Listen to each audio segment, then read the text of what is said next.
Kan persidangan kita hari ini. Recording in progress.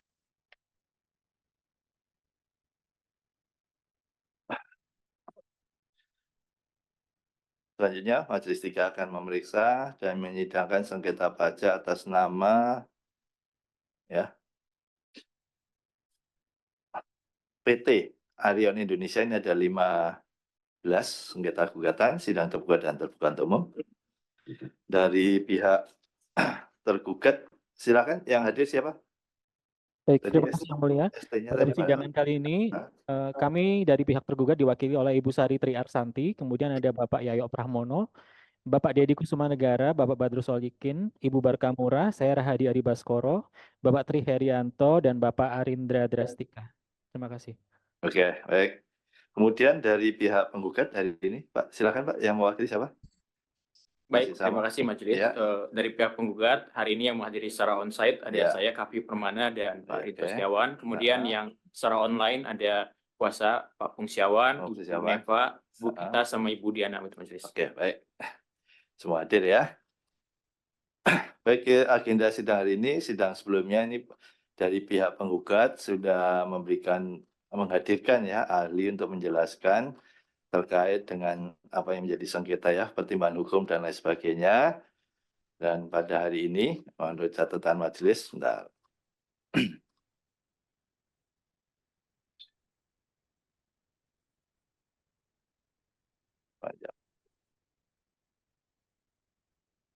Ya, hari ini dari pihak tergugat ya ini ya. Tergugat dan juga penggugat sebenarnya masih kemarin meminta untuk kalau memang sudah bisa disiapkan closing disiapkan, kalau belum ya nanti akan kita tunda. Kemudian yang berikutnya tergugat untuk menyampaikan bukti ya terkait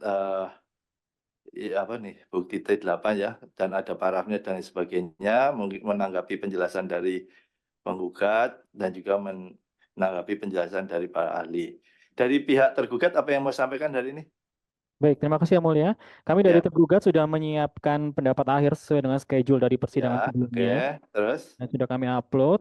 Kemudian mohon izin bahwa penjelasan kami mungkin agak panjang karena ini mencakup dari 2 sidang hari ini dan juga sidang sebelumnya kami terus? sempat menjelaskan. Jadi yang pertama kami ingin mengkomentari dari pendapat saksi ahli yang dihadirkan oleh penggugat pada saat persidangan terakhir. Ya. Ini saksi ahli menggunakan Undang-Undang Nomor 30 Tahun 2014 tentang Administrasi Pemerintahan sebagai dasar hukum. Kemudian bahwa menurut tergugat bahwa Undang-Undang Perpajakan adalah peraturan yang lebih khusus sehingga sesuai dengan asas lex specialis de reguat legi generali harus digunakan untuk memutus permasalahan di bidang perpajakan. Dan ketentuan, kalau kita baca di ketentuan peralihan Undang-Undang 30 tahun 2014 pasal 85 ayat 1 di sana bahwa pengajuan gugatan sengketa administrasi pemerintahan yang sudah didaftarkan pada pengadilan umum tapi belum diperiksa dengan berlakunya undang-undang ini dialihkan dan diselesaikan oleh pengadilan. Dan jika kita lihat definisi pengadilan sesuai dengan pasal 1 angka 18 ini adalah pengadilan tata usaha negara, jadi bukan pengadilan pajak. Kemudian ini juga didukung oleh pasal 78 Undang-Undang Nomor 14 Tahun 2022 tentang Pengadilan Pajak, di mana diatur bahwa putusan pengadilan pajak diambil berdasarkan peraturan perundang-undangan perpajakan. Sehingga menurut kami harusnya undang-undang yang digunakan ya tetap undang-undang perpajakan. Jika kita melihat di undang-undang perpajakan, terkait kewenangan jangka waktu sebenarnya sudah diatur di pasal 13 ayat 1 Undang-Undang KUP, sehingga selama penetapan dalam jangka waktu tersebut 5 tahun tidak dilanggar, maka tidak ada kewenangan yang dilanggar. Untuk terkait prosedur itu jelas diatur di dalam pasal 36 ayat 1D, sehingga berdasarkan menurut kami berdasarkan pasal 1 Undang-Undang KUP, di sini dikatakan bahwa pemeriksaan itu adalah serangkaian kegiatan yang didasarkan pada suatu standar pemeriksaan. Jika kita mengacu standar pemeriksaan pada PMK 17/2013, di sana tidak ada standar pemeriksaan yang dilanggar oleh tergugat. Kemudian yang kedua yang mulia, bahwa saksi ahli mengatakan bahwa PMK itu diatur oleh menteri sesuai dengan amanat undang-undang. Sehingga jika kita melihat di PMK 17 tahun 2013, di sana jelas mengatur sanksi apabila suatu prosedur pemeriksaan dilanggar. Ada 2 pasal, ini pasal 60 ayat 1, di mana ini jika dilanggar akan berakibat pada pembatalan SKP, dan pasal 91 yang jika dilanggar maka ini yang terkena sanksi adalah pemeriksa. Sehingga di sini tergugat tidak setuju apabila penggugat mengatakan bahwa sanksi pelanggaran prosedur pemeriksaan tidak diatur.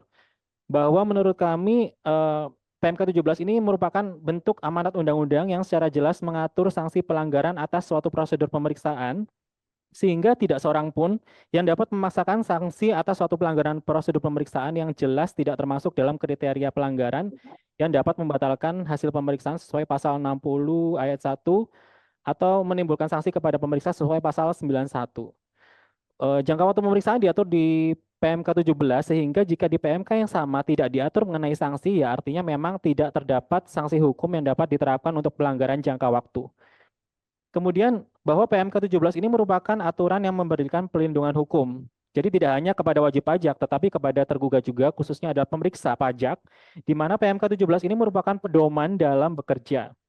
Tergugat dalam hal ini pemeriksa dapat memberikan suatu fleksibilitas pemeriksaan dengan tentunya menanggung risiko hanya sebesar yang sudah diatur di PMK pasal 17. Menurut tergugat bahwa pemberian hukuman akan suatu kesalahan melebihi dari yang sudah diatur merupakan bentuk ketidakadilan dan dapat melanggar asas legalitas. Sehingga dengan membatalkan produk pemeriksaan berarti menghukum tergugat melebihi yang sudah diatur sehingga dapat memunculkan ketidakadilan dan memberikan ketidakpastian hukum. Kemudian bahwa saksi ahli juga mengatakan upaya hukum itu bisa dilakukan bersamaan baik kepada pihak yang sama maupun pihak yang berbeda secara bersamaan. Nah, menurut kami bahwa ada pendapat saksi ahli yang diajukan menggugat bahwa upaya hukum bisa dilakukan secara bersamaan ini. Pendapat kami adalah dengan melihat filosofi keberatan dan juga permohonan pengurangan atau pembatalan SKP sebagaimana diatur pasal 32 ayat 2 dan pasal 38 ayat 4 huruf A PP 50 tahun 2022 bahwa menurut tergugat berpendapat tidak dibenarkan jika upaya hukum itu terkait materi dan upaya hukum terkait prosedur dilakukan secara bersamaan. Kemudian kita tidak bisa mengesampingkan fakta bahwa penggugat ini juga telah mengajukan keberatan baik atas SKP maupun STP. Jadi bahwa pada tanggal 15 Desember dan 22 Januari penggugat telah mengajukan keberatan atas SKP dan STP yang diajukan objek gugatan. Kemudian dasar hukum kami adalah tentunya di penjelasan pasal 25 Undang-Undang KUP yang menyebutkan bahwa keberatan yang diajukan adalah mengenai materi atau isi dari ketetapan pajak. Bahwa dalam pasal 25 Undang-Undang KUP beserta penjelasannya dapat dipahami dengan jelas bahwa penggugat dapat mengajukan keberatan atas SKP yang tidak disetujuinya di mana keberatan yang diajukan adalah mengenai materi atau isi ketetapan pajak tersebut. Sehingga dengan mengajukan keberatan artinya penggugat ini sudah setuju bahwa SKP tersebut adalah sah. Kemudian saksi ahli juga mengatakan bahwa di seluruh prosedur di mana-mana formil itu akan diuji terlebih dahulu baru material. Nah, dengan mengajukan keberatan artinya bahwa penggugat ini kan meminta kepada Direktorat Jenderal Pajak untuk materinya tolong dibahas. Sehingga menurut kami ini adalah suatu langkah mundur jika kita akan membahas lagi mengenai keabsahan penerbitan SKP-nya. Menurut pasal 2 ayat 4 PMK 202 tahun di sini mengatakan bahwa alasan selain materi tidak dapat dipertimbangkan di proses keberatan. Kemudian ada informasi lagi yakni yang terkait dengan STP yang sudah kami tolak formil di proses keberatan karena bukan objek. Di sini penggugat mengajukan pasal 36 ayat 1A dan ayat 1C di mana ada 4 STP. Jadi yang diajukan pasal 361A ada 3 STP, yang 361C ada 1 STP. Nah, menurut kami bahwa jelas yang diajukan dalam pasal 361A itu adalah mengenai masalah kekhilafan atau bukan karena kesalahan wajib pajak. Dengan demikian dapat disimpulkan bahwa pada saat penggugat mengajukan pengurangan atau penghapusan 361A, maka penggugat sudah tidak mempermasalahkan lagi baik itu adalah keabsahan STP maupun kebenaran atas penerbitan STP tersebut. Dengan kata lain bahwa penggugat ini mengaku bersalah dan meminta kebaikan hati dari Direktorat Jenderal Pajak untuk mengurangkan atau menghapus STP tersebut dengan menilai pada unsur kekhilafan atau bukan karena kesalahannya. Nah, selain setuju dengan keabsahan dan kebenaran penerbitan STP bahwa berdasarkan pasal 5 ayat 5 PMK 8 tahun 2013, ini juga merupakan bentuk mempertegas kepastian hukum bahwa wajib pajak ini tidak boleh menempuh upaya hukum seluruh upaya hukum atas satu ketetapan, namun harus memilih dan yakin akan pendapatnya sendiri apakah masih akan mempermasalahkan keabsahan STP, ketidakbenaran penerbitan, ataukah sudah tidak mempermasalahkan lagi keabsahannya dan hanya meminta kebaikan hati DJP saja melalui pengurangan atau penghapusan sanksi yang tercantum pada STP. Dengan demikian dapat kami simpulkan bahwa dengan mengajukan 361A atas 3 STP, penggugat secara tidak langsung mengakui keabsahan dan kebenaran penerbitan STP dan menggugurkan argumen penggugat dalam surat gugatannya. Dan dengan demikian juga bahwa 3 produk hukum diakui keabsahannya, maka seluruh produk hukum yang diterbitkan pada pemeriksaan yang sama juga otomatis diakui keabsahannya. Ini juga mengingat fakta bahwa sebagian dari produk pemeriksaan tidak diajukan gugatan. Untuk yang satu yang diajukan pasal 361C, ini merupakan STP terkait SKP, bahwa STP yang diajukan permohonan 361C ini tidak boleh diajukan bersamaan dengan keberatan permohonan pengurangan atau pembatalan SKP yang tidak benar, maupun permohonan pembatalan SKP hasil pemeriksaan atau verifikasi sebagaimana dimaksud dalam pasal 2 huruf D PMK 8 2013. Dengan demikian, upaya hukum yang diajukan bersamaan bertentangan dengan Undang-Undang KUP, PP 50 tahun 2022, dan juga PMK 8 tahun 2013. Dapat disimpulkan bahwa pendapat saksi ahli yang diajukan penggugat bahwa upaya hukum secara bersamaan itu bertentangan dengan ketiga dasar hukum yang sudah kami sebutkan di atas. Pengajuan 36 ini juga menambah inkonsistensi penggugat selain mengingat fakta tadi sebagian produk pemeriksaan tidak diajukan gugatan. Kemudian khusus untuk yang gugatan atas SK pasal 16 di sini menurut kami bahwa penggugat tidak menjelaskan tentang adanya salah prosedur dan tata cara penerbitan CAP, pembetulan atau surat ketetapan pajak. Kemudian yang mulia bahwa gugatan atas prosedur pemeriksaan yang berujung pada petitum pembatalan produk hukum hasil pemeriksaan ini sebenarnya sudah sangat sering terjadi, sehingga tanpa mengurangi rasa hormat kepada majelis hakim, kami sampaikan beberapa putusan pengadilan dan juga putusan Mahkamah Agung yang pada intinya menolak permohonan gugatan wajib pajak dengan amar pembatalan produk hukum pemeriksaan dengan alasan jangka waktu pemeriksaan. Ini ada di halaman 65 penjelasan tertulis kami. Jadi kalau kita lihat fakta persidangan di beberapa putusan, ini ada fakta bahwa memang tergugat tidak melakukan perpanjangan pemeriksaan. Namun pada akhirnya kesimpulannya gugatan tetap ditolak. Alasan penolakan tersebut dapat kami rangkum. Yang pertama adalah bahwa tidak terdapat norma hukum yang menyatakan apabila jangka waktu pemeriksaan terlampaui, maka produk hukum itu berupa SKP itu dapat dibatalkan. Bahwa hal ini dapat dimengerti mengingat PMK 17 tahun 2013 junto PMK 18 2015 hanyalah peraturan pelaksanaan dari ketentuan pasal 31 ayat 1 dan 2 Undang-Undang KUP. Bahwa sebagaimana tujuan dari ketentuan mengenai jangka waktu pemeriksaan dimaksudkan sebagai sarana bagi organisasi DJP untuk mengukur dan mengawasi kinerja pegawainya dalam hal ini pemeriksa pajak dalam hubungannya dengan reward dan punishment. Dan bahwa PMK 17 2013 yang dijadikan sebagai dasar hukum oleh penggugat menurut majelis bukan merupakan norma hukum yang mengandung sanksi hukum, namun merupakan norma administratif yang mengatur tata cara dan prosedur serta teknik administrasi. Bahwa dengan demikian karena merupakan norma administratif, maka PMK 17 tidak mengatur sanksi akibat tidak dipenuhinya ketentuan jangka waktu pemeriksaan dan atau tidak disampaikannya pemberitahuan perpanjangan jangka waktu pengujian sehingga mengakibatkan ketetapan yang diterbitkan menjadi tidak benar atau mengalami cacat hukum. Bahwa berdasarkan pasal 36 ayat 1 huruf D Undang-Undang KUP dapat disimpulkan bahwa pembatalan hasil pemeriksaan dari hasil pemeriksaan dapat dilakukan dalam hal pemeriksaan dilaksanakan tanpa penyampaian SPHP atau tanpa pembahasan akhir hasil pemeriksaan dan dengan wajib pajak. Dan SKP KB Akuo dapat diketahui bahwa penerbitan SKP KB Akuo masih dalam batas kewenangan yang diberikan peraturan perundang-undangan perpajakan kepada DJP, yakni dalam masih 5 tahun, sebagaimana diatur pasal 13 ayat 1 Undang-Undang KUP.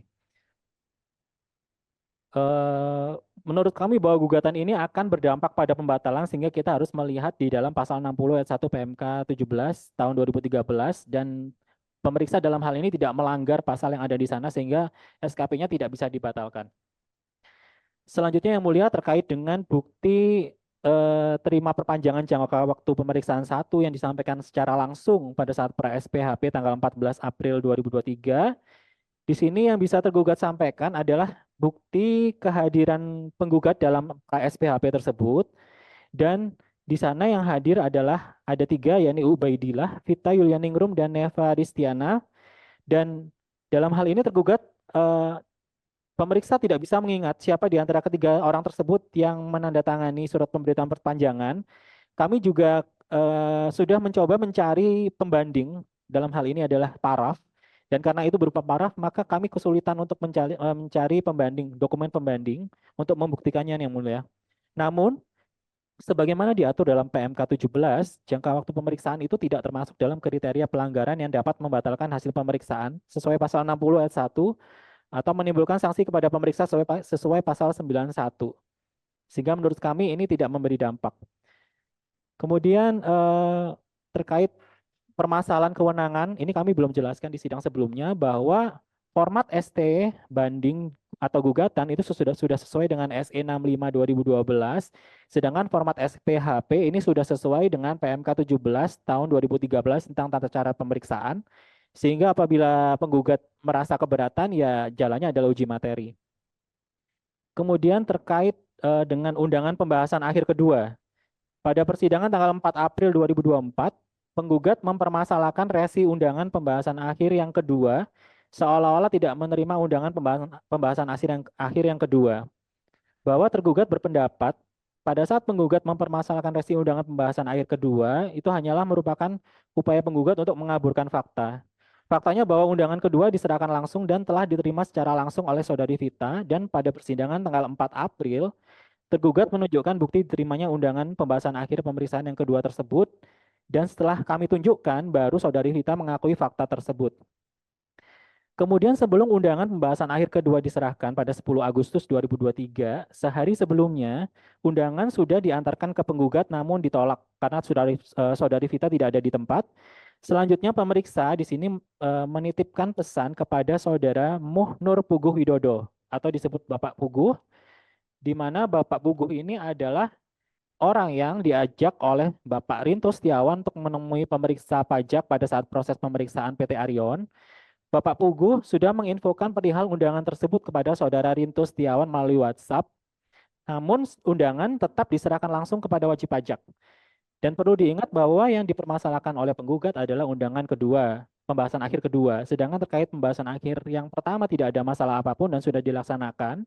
Walaupun memang belum dilakukan penandatangan berkas closing karena penggugat yang menunda-nunda, penggugat dalam hal ini adalah Abdullah beserta tim konsultan beralasan mengejar keberangkatan pesawat dan minta berkas closing dikirim email.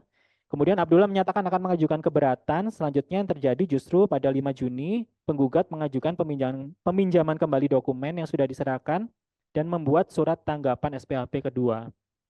Dengan demikian yang mulia dapat kami simpulkan bahwa alasan-alasan yang diajukan oleh penggugat selama persidangan itu tidak bisa atau tidak membuat petitum yang diajukan penggugat bisa di-approve karena sudah jelas bahwa ini tidak bisa membatalkan hasil pemeriksaan sesuai dengan undang-undang yang sudah kami sebutkan di penjelasan kami. Demikian yang mulia. Oke, baik, itu ya penjelasan tanggapan ya terkait dengan penjelasan dari penggugat ya di sidang-sidang sebelumnya.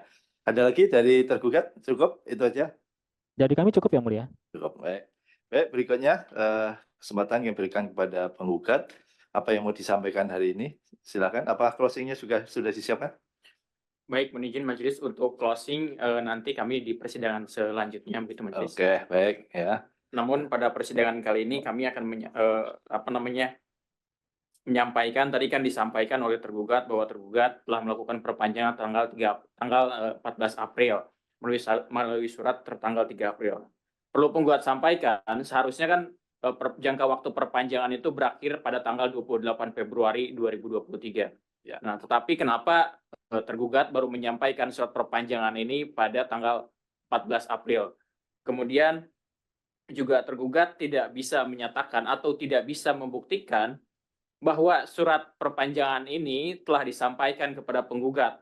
Karena tadi disampaikan oleh tergugat, itu tidak tahu paraf siapa yang menerima. Sehingga menurut hemat kami sebagai penggugat, apabila tergugat tidak bisa membuktikan, itu sudah seharusnya dianggap tidak dilakukan penerbitan perpanjangan, begitu Pak Majelis. Karena memang tidak dapat dibuktikan untuk penyampaian tersebut, gitu. Kemudian selanjutnya mengenai surat pernyataan Pak Puguh itu, kami juga sudah membuat surat pernyataan juga yang menyatakan bahwa kami tidak pernah memberikan surat kuasa kepada Pak Puguh, dan juga Pak Puguh itu bukan merupakan pihak dari tim pemeriksa maupun pihak dari kami sebagai penggugat gitu.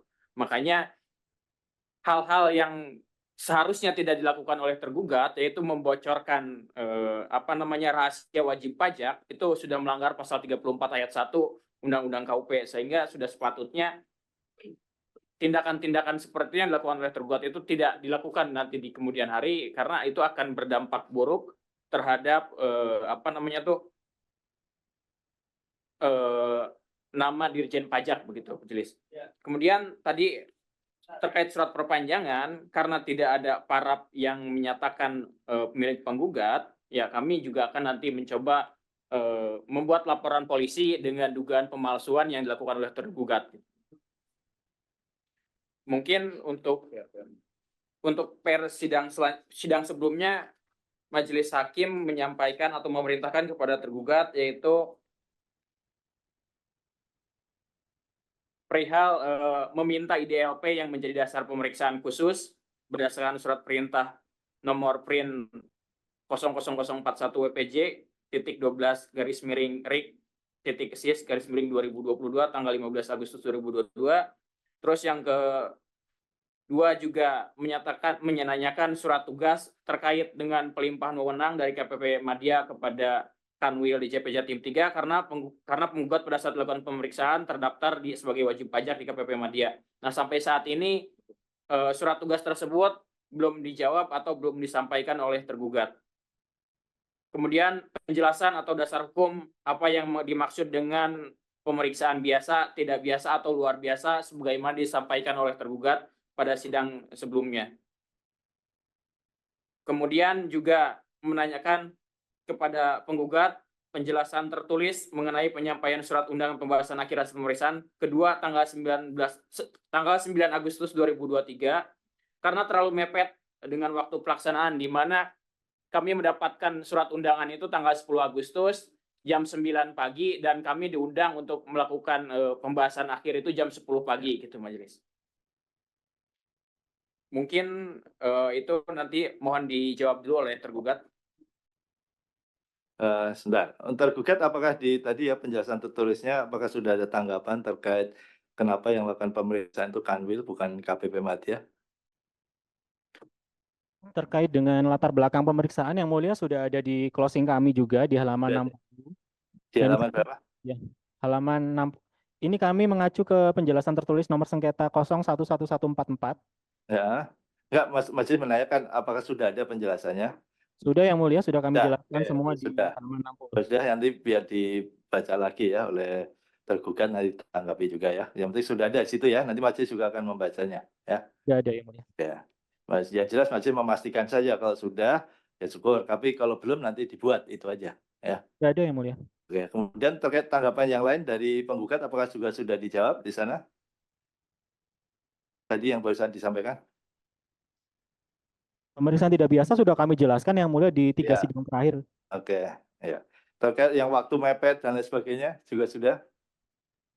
Tadi barusan kami jelaskan di persidangan hari ini yang mulia bahwa kami sudah memberitahukan kepada pihak yang sering diajak oleh gugat selama proses pemeriksaan, tapi pada prakteknya bahwa pemberitahuannya tetap kami sampaikan langsung kepada penggugat. Ya, oke.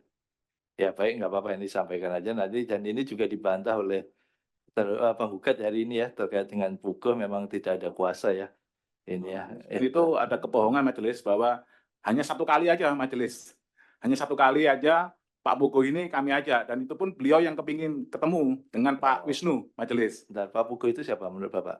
Pak Wisnu ini kakak kelas saya, mantan pemeriksa pajak Majelis. Enggak, Pak Puguh ini Pak Muhammad Nur Puguh Widodo. Ya, itu kakak kelas saya Majelis. Alumni dari DJP, mantan DJP, dia udah resign dari DJP. Kepingin, karena kan saya curhat, ini kenapa kok ada pemeriksaan terlalu banyak pelanggaran prosedur. Ya udah, saya temui supervisornya siapa itu. Jadi bukan inisiatif saya, inisiatifnya beliau untuk dipertemukan dengan supervisor. Jadi itu, ini intinya hanya teman Bapak aja ya? Ya, hanya teman aja, tidak ada kuasa Majelis. Dan itu pun sama saya Majelis, bukan beliau sendiri Majelis. Betul. Dan Bapak tidak memberikan kuasa ya? Tidak memberikan kuasa Majelis. Dan poin yang paling penting Majelis, bahwa kami sering dituduh adalah mengulur-ngulur waktu untuk memberikan dokumen. Nah, ini faktanya Majelis.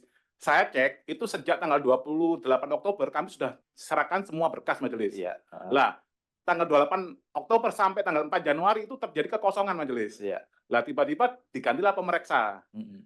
Tanggal 26 September saat kami hadir membawa konsultan kami yang notabene adalah salah satu dosen di Iya. Malang, itu pemeriksa pajaknya sudah kayak ketakutan majelis. Iya. Lah, itu pun bocor kedatangan kami ke Kanwil itu bocor ke di antara pemeriksa pajak di antara konsultan pajak Semalang Raya majelis. Ini ada apa kamu kok datang ke Kanwil gitu loh. Jadi sepertinya di Kanwil DJP 3 ini ada banyak-banyak mata-mata majelis. Dan itu pun terduganya yaitu adalah oknum pemeriksa sendiri yang membocorkan kedatangan kami kepada konsultan pajak. Maunya itu mungkin pakai jasa konsultan pajak yang lain. Terus ini yang sebelum kami hadirkan ahli lagi majelis, karena kan tadi dari pihak tergugat menghadirkan banyak putusannya. Kami juga sudah membawa ada 3 putusan majelis, salah satunya adalah putusan majelis 3A yang diketuai oleh ini ketua majelis sendiri. Nah ini sebelum kami menghadirkan ahli, nanti ini ada yang mau saya tanyakan, yaitu di dalam pendapat akhir dari tergugat ada namanya tahapan pra SPHP. Nah itu ada di PMK yang mana dasar hukum tersebut. Terus yang kedua, ini yang lucu ini majelis. Ini sepertinya tergugat ini mungkin hitung-hitungannya kurang ini ya. Cara hitung-hitungan secara matematis kurang pas. Nanti kalau perlu kursus matematika nanti bisa saya kasih kursus. Jadi perpanjangannya kan 3 April, itu pun diduga palsu. Sementara mereka menulisnya dalam pendapat akhir, itu jangka waktu perpanjangan habisnya itu tanggal 30 April. Seharusnya kan kalau 2 bulan dari 3 April, harusnya kan 3 Mei. Ya, itu ada inkonsistensi dari pendapat akhirnya tergugat sendiri. Itu ada 2 hal, yaitu pra SPHP itu ada di tahapan mana dalam PMK. Yang kedua, cara menghitungnya ini tergugat ini gimana itu? Ini kan mereka juga lulusan STAN majelis. Kami juga vendornya dari STAN juga majelis. Kebetulan kami adalah vendor dari Smart Interaktifnya dari STAN juga majelis. Seperti itu. Ini sebelum kami nanti akan menghadirkan ahli untuk memberikan keterangan tentang ada 3 putusan yang itu mungkin nanti bisa memberikan terang benderang kasus ini majelis. Terima kasih. Oke, baik ya. Nanti jadi catatan juga ya. Silakan tergugat ya, dicatat saja tadi apa yang Menambahkan yang mulia. Ya. Izin yang mulia. Sebentar. Silakan Pak Fungsiawan. Saya cuma menambahkan aja, ini khusus mengenai perekaman audiovisual yang kalau nggak salah belum dibahas oleh tergugat. Kalau kita tahu di SE 12 tahun 2016 itu kan ada perintah dari kantor pusat supaya setiap tahapan proses pemeriksaan itu kan direkam audiovisual. Dan tergugat sudah mengakui bahwa mereka tidak merekam. Tetapi kan mereka tidak memberikan dasar hukum. Apakah kameranya rusak? Apakah SE itu dianggap bukan dasar hukum? Ataukah mereka mengatakan, oh PMK 17 tidak ada mengatakan perekaman. Bagaimana itu? Mungkin kalau bisa juga dijelaskan juga mengenai dasar hukumnya yang mulia. Jangan-jangan SE ini juga tidak dianggap sama si mereka ini yang mulia. Terima kasih yang mulia. Ya, baik itu pertanyaan dari pihak penggugat ya. Tergugat apakah sudah dibahas juga di penjelasan tertulis hari ini atau belum? Mohon izin yang mulia, mungkin yang terkait dengan audiovisual itu sebenarnya sudah kami jelaskan juga, mungkin kuasa hukum tidak mendengarkan. Jadi bahwa berdasarkan konfirmasi ke pihak memeriksa, di ruang pembahasan memang terdapat CCTV, namun CCTV itu ada batasnya yang mulia. Data rekaman tidak tersedia atau hilang dalam periode tertentu sehingga tidak bisa kami download. Iya. Oke, ya udah itu penjelasannya ya. Oke. Dan apa yang mau sampaikan lagi? Baik, terima kasih majelis. Pada persidangan sebelumnya kami telah menghadirkan ahli. Ya, kemudian juga pada persidangan kali ini kami menghadirkan ahli kembali, yang mana ahli akan menerangkan mengenai hukum acara pemeriksaan pajak yang menyebabkan surat ketetapan pajak dan surat ketetapan pajak pembetulan menjadi batal, itu majelis. Oke, itu sudah pernah sampaikan belum atau hal yang belum. Oke, belum. Oke, siapa yang mau menjadi ahli? Tambahan. Maksudnya tambahan penjelasan. Tambahan keterangan ahli. Tambahan keterangan ahli. Sama yang kemarin majelis. Oke, ahlinya sama atau beda? Tetap Ahlinya tetap sama. Oke, silakan siapa? Pak Ri, masih Pak sama. Rey. Silakan Pak Ri, ya. Untuk persidangan karena ahlinya masih sama ya, sumpahnya masih sama dengan sebelumnya ya. Jadi tidak majelis beranggap tidak akan melakukan sumpah lagi. Jadi apa yang disampaikan hari ini Pak Ri ya, terikat sumpah seperti yang disampaikan di sidang sebelumnya ya. Ya, betul majelis. Baik. Oke, silakan penggugat apa yang mau sampaikan dulu dari atau langsung ke pihak ahli apa yang mau ditanyakan silakan. Baik, terima kasih majelis. Penggugat akan menanyakan kepada ahli terkait dengan beberapa putusan yang telah kami kolek atau telah kami kumpulkan dan kami analisa mengenai pertimbangan-pertimbangan hakimnya. Yang pertama ada putusan nomor UUD garis strip 001991.99 garis miring 2022 garis miring PP garis miring M titik 3B tahun 2022. Pada halaman 41 yang merupakan kutipan pertimbangan hukum Majelis Hakim 3B yang berbunyi sebagai berikut. Menurut Pengadilan Pajak, tidak ada ketentuan peraturan perundang-undangan yang secara tersurat mengatur konsekuensi melewati jangka waktu sebagaimana dalam PMK nomor 184 garis miring PMK titik 03 garis miring 2015 menyebabkan pemeriksaan tersebut tidak sah dan menyebabkan SKP Akuo yang diterbitkan berdasarkan pemeriksaan tersebut tidak sah dan batal demi hukum. Mohon ahli jelaskan, apakah Majelis Hakim Pajak dapat menolak perkara atau dalam amar putusan dengan alasan tidak ada rumusan norma yang mengatur mengenai akibat atau sanksi hukum dalam hukum positif perpajakan? Baik, terima kasih. Pertama-tama ahli ingin mengucapkan terima kasih kepada Majelis Hakim yang sudah memberikan kesempatan, begitu juga kepada penggugat yang akan menyampaikan beberapa pertanyaan termasuk juga kepada tergugat sebagai pihak dalam perkara Akuo.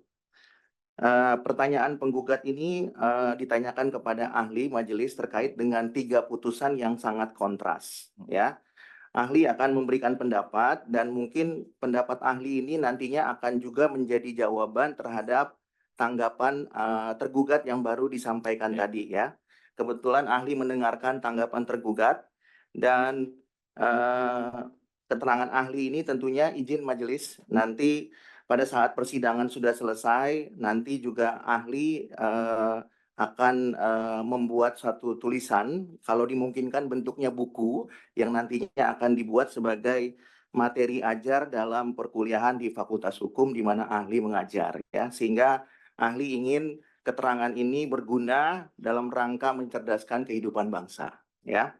Pertanyaan penggugat yang pertama tadi berkaitan dengan pertimbangan hukum putusan yang disampaikan oleh penggugat tadi. Ya, dalam pertanyaan penggugat tadi disebutkan bahwa tidak ada ketentuan perundang-undangan yang secara tersurat mengatur konsekuensi melewati jangka waktu. Ya, sebagaimana dimaksud dalam PMK 184 2015 menyebabkan pemeriksaan tersebut tidak sah dan menyebabkan SKP Akuo menjadi batal. Ahli sebenarnya sudah pernah menjelaskan ini, tapi ahli perlu pertegas sekali lagi bahwa negara Indonesia adalah negara hukum, ya, rule of law, dan itu tidak bisa dibantah, ya. Jadi ahli harus tegaskan ketika ahli mengajar di kampus, ahli harus katakan negara Indonesia adalah rule of law, ya, bukan negara pajak. Karena Indonesia itu rule of law, maka yang menjadi panglima harus hukum, ya, bukan yang lain. Karena negara hukum atau rule of law mengadopsi 3 unsur. Salah satunya adalah supremacy of law. Yang dimaksud dengan supremacy of law adalah hukum harus menjadi panglima. Ketika hukum menjadi panglima, maka tidak ada tebang pilih. Hukum mana yang harus kita pilih? Meskipun dalam hukum itu ada asas, nanti ahli akan bicarakan mengenai asasnya. Tapi yang paling basic atau mendasar adalah supremacy of law.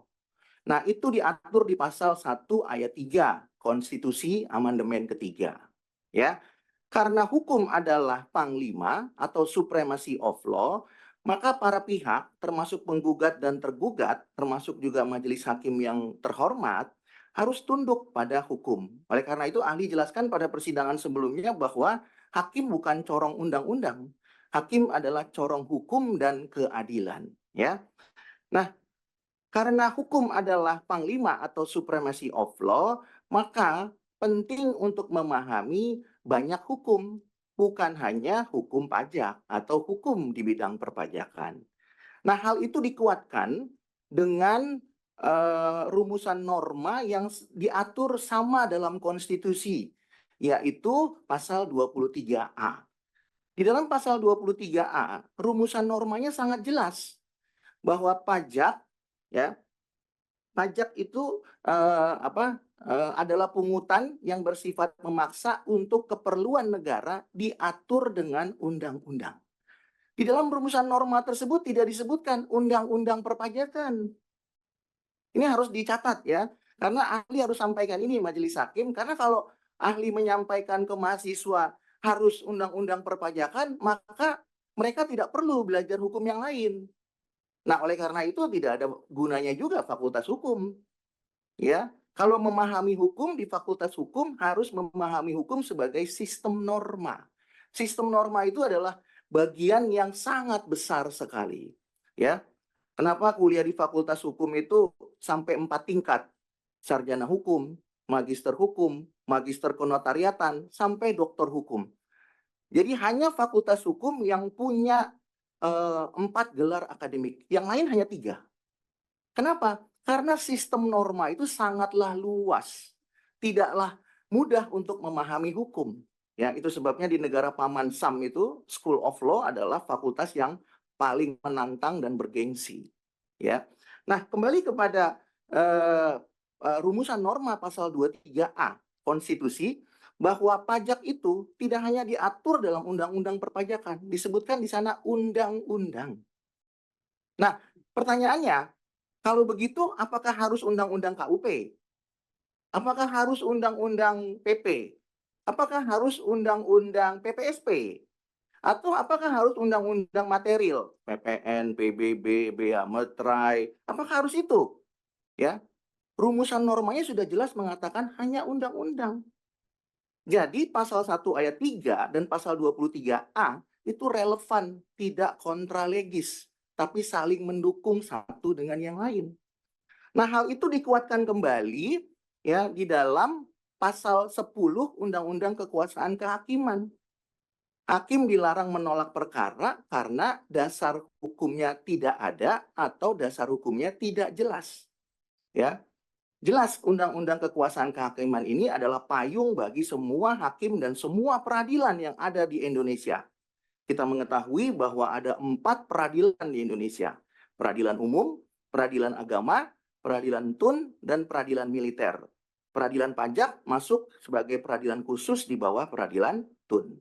Nah, oleh karena itu, maka sudah sangat jelas Undang-Undang Kekuasaan Kehakiman ini memerintahkan hakim untuk tidak hanya tunduk kepada hukum yang berkaitan dengan perkara yang ditanganinya, tapi harus menggali nilai-nilai termasuk norma yang tidak diatur di dalam peraturan yang biasa ditangani atau yang dikaitkan atau yang bersangkutan dengan perkara yang biasa ditangani. Jadi pemahaman Undang-Undang Kekuasaan Kehakiman itu sangat luas. Bahkan kalau kita mau cermati, rumusan normanya menyebutkan adalah hakim dilarang menolak perkara. Pengertian menolak itu harusnya tidak mungkin ada putusan NO. Tidak mungkin ada putusan tidak dapat diterima. Karena menolak itu artinya perkaranya diperiksa. Ya. Nah, kalau mau dikaitkan kepada Undang-Undang PP itu diaturnya di pasal 80 ya, ada menolak. Nah, jadi kalau perkaranya itu berkaitan dengan peraturan yang tidak ada kaitannya langsung dengan pajak, tapi diatur di peraturan yang lain, maka sesuai dengan amanat pasal 10 Undang-Undang Kekuasaan Kehakiman, hakim harus menggali peraturan itu. Nah, pertimbangan hukum ini disebutkan tidak ada ketentuan perundang-undangan. Tentu menjadi pertanyaan, apakah betul tidak ada peraturan perundang-undangan? Jawabannya ada. Hanya saja peraturan itu tidak diatur di Undang-Undang KUP, tapi di peraturan lain. Ya, di mana diaturnya? Misalnya salah satunya Undang-Undang Administrasi Pemerintahan. Maka pernyataan tergugat yang tadi ahli dengarkan mengatakan bahwa karena ini perkara pajak lex spesialis, maka harus tunduk kepada ketentuan perpajakan. Itu benar, tapi itu tidak titik, koma. Ya, sepanjang diatur. Pertanyaannya, kalau tidak diatur di mana? Apakah boleh dilanggar? Tergugat ingin mengatakan tadi, kalau tidak diatur akibat hukum atau sanksinya, maka bolehlah tergugat melanggar itu.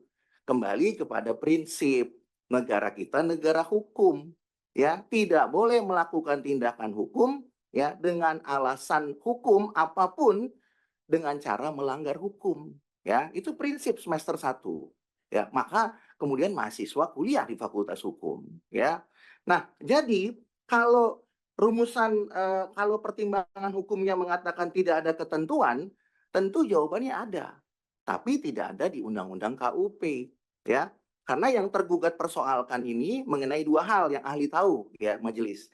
Yang pertama mengenai pengujian dan yang kedua mengenai pembahasan. Nanti ahli akan sampaikan pertimbangan hukum di perkara yang lainnya yang sangat ekstrim.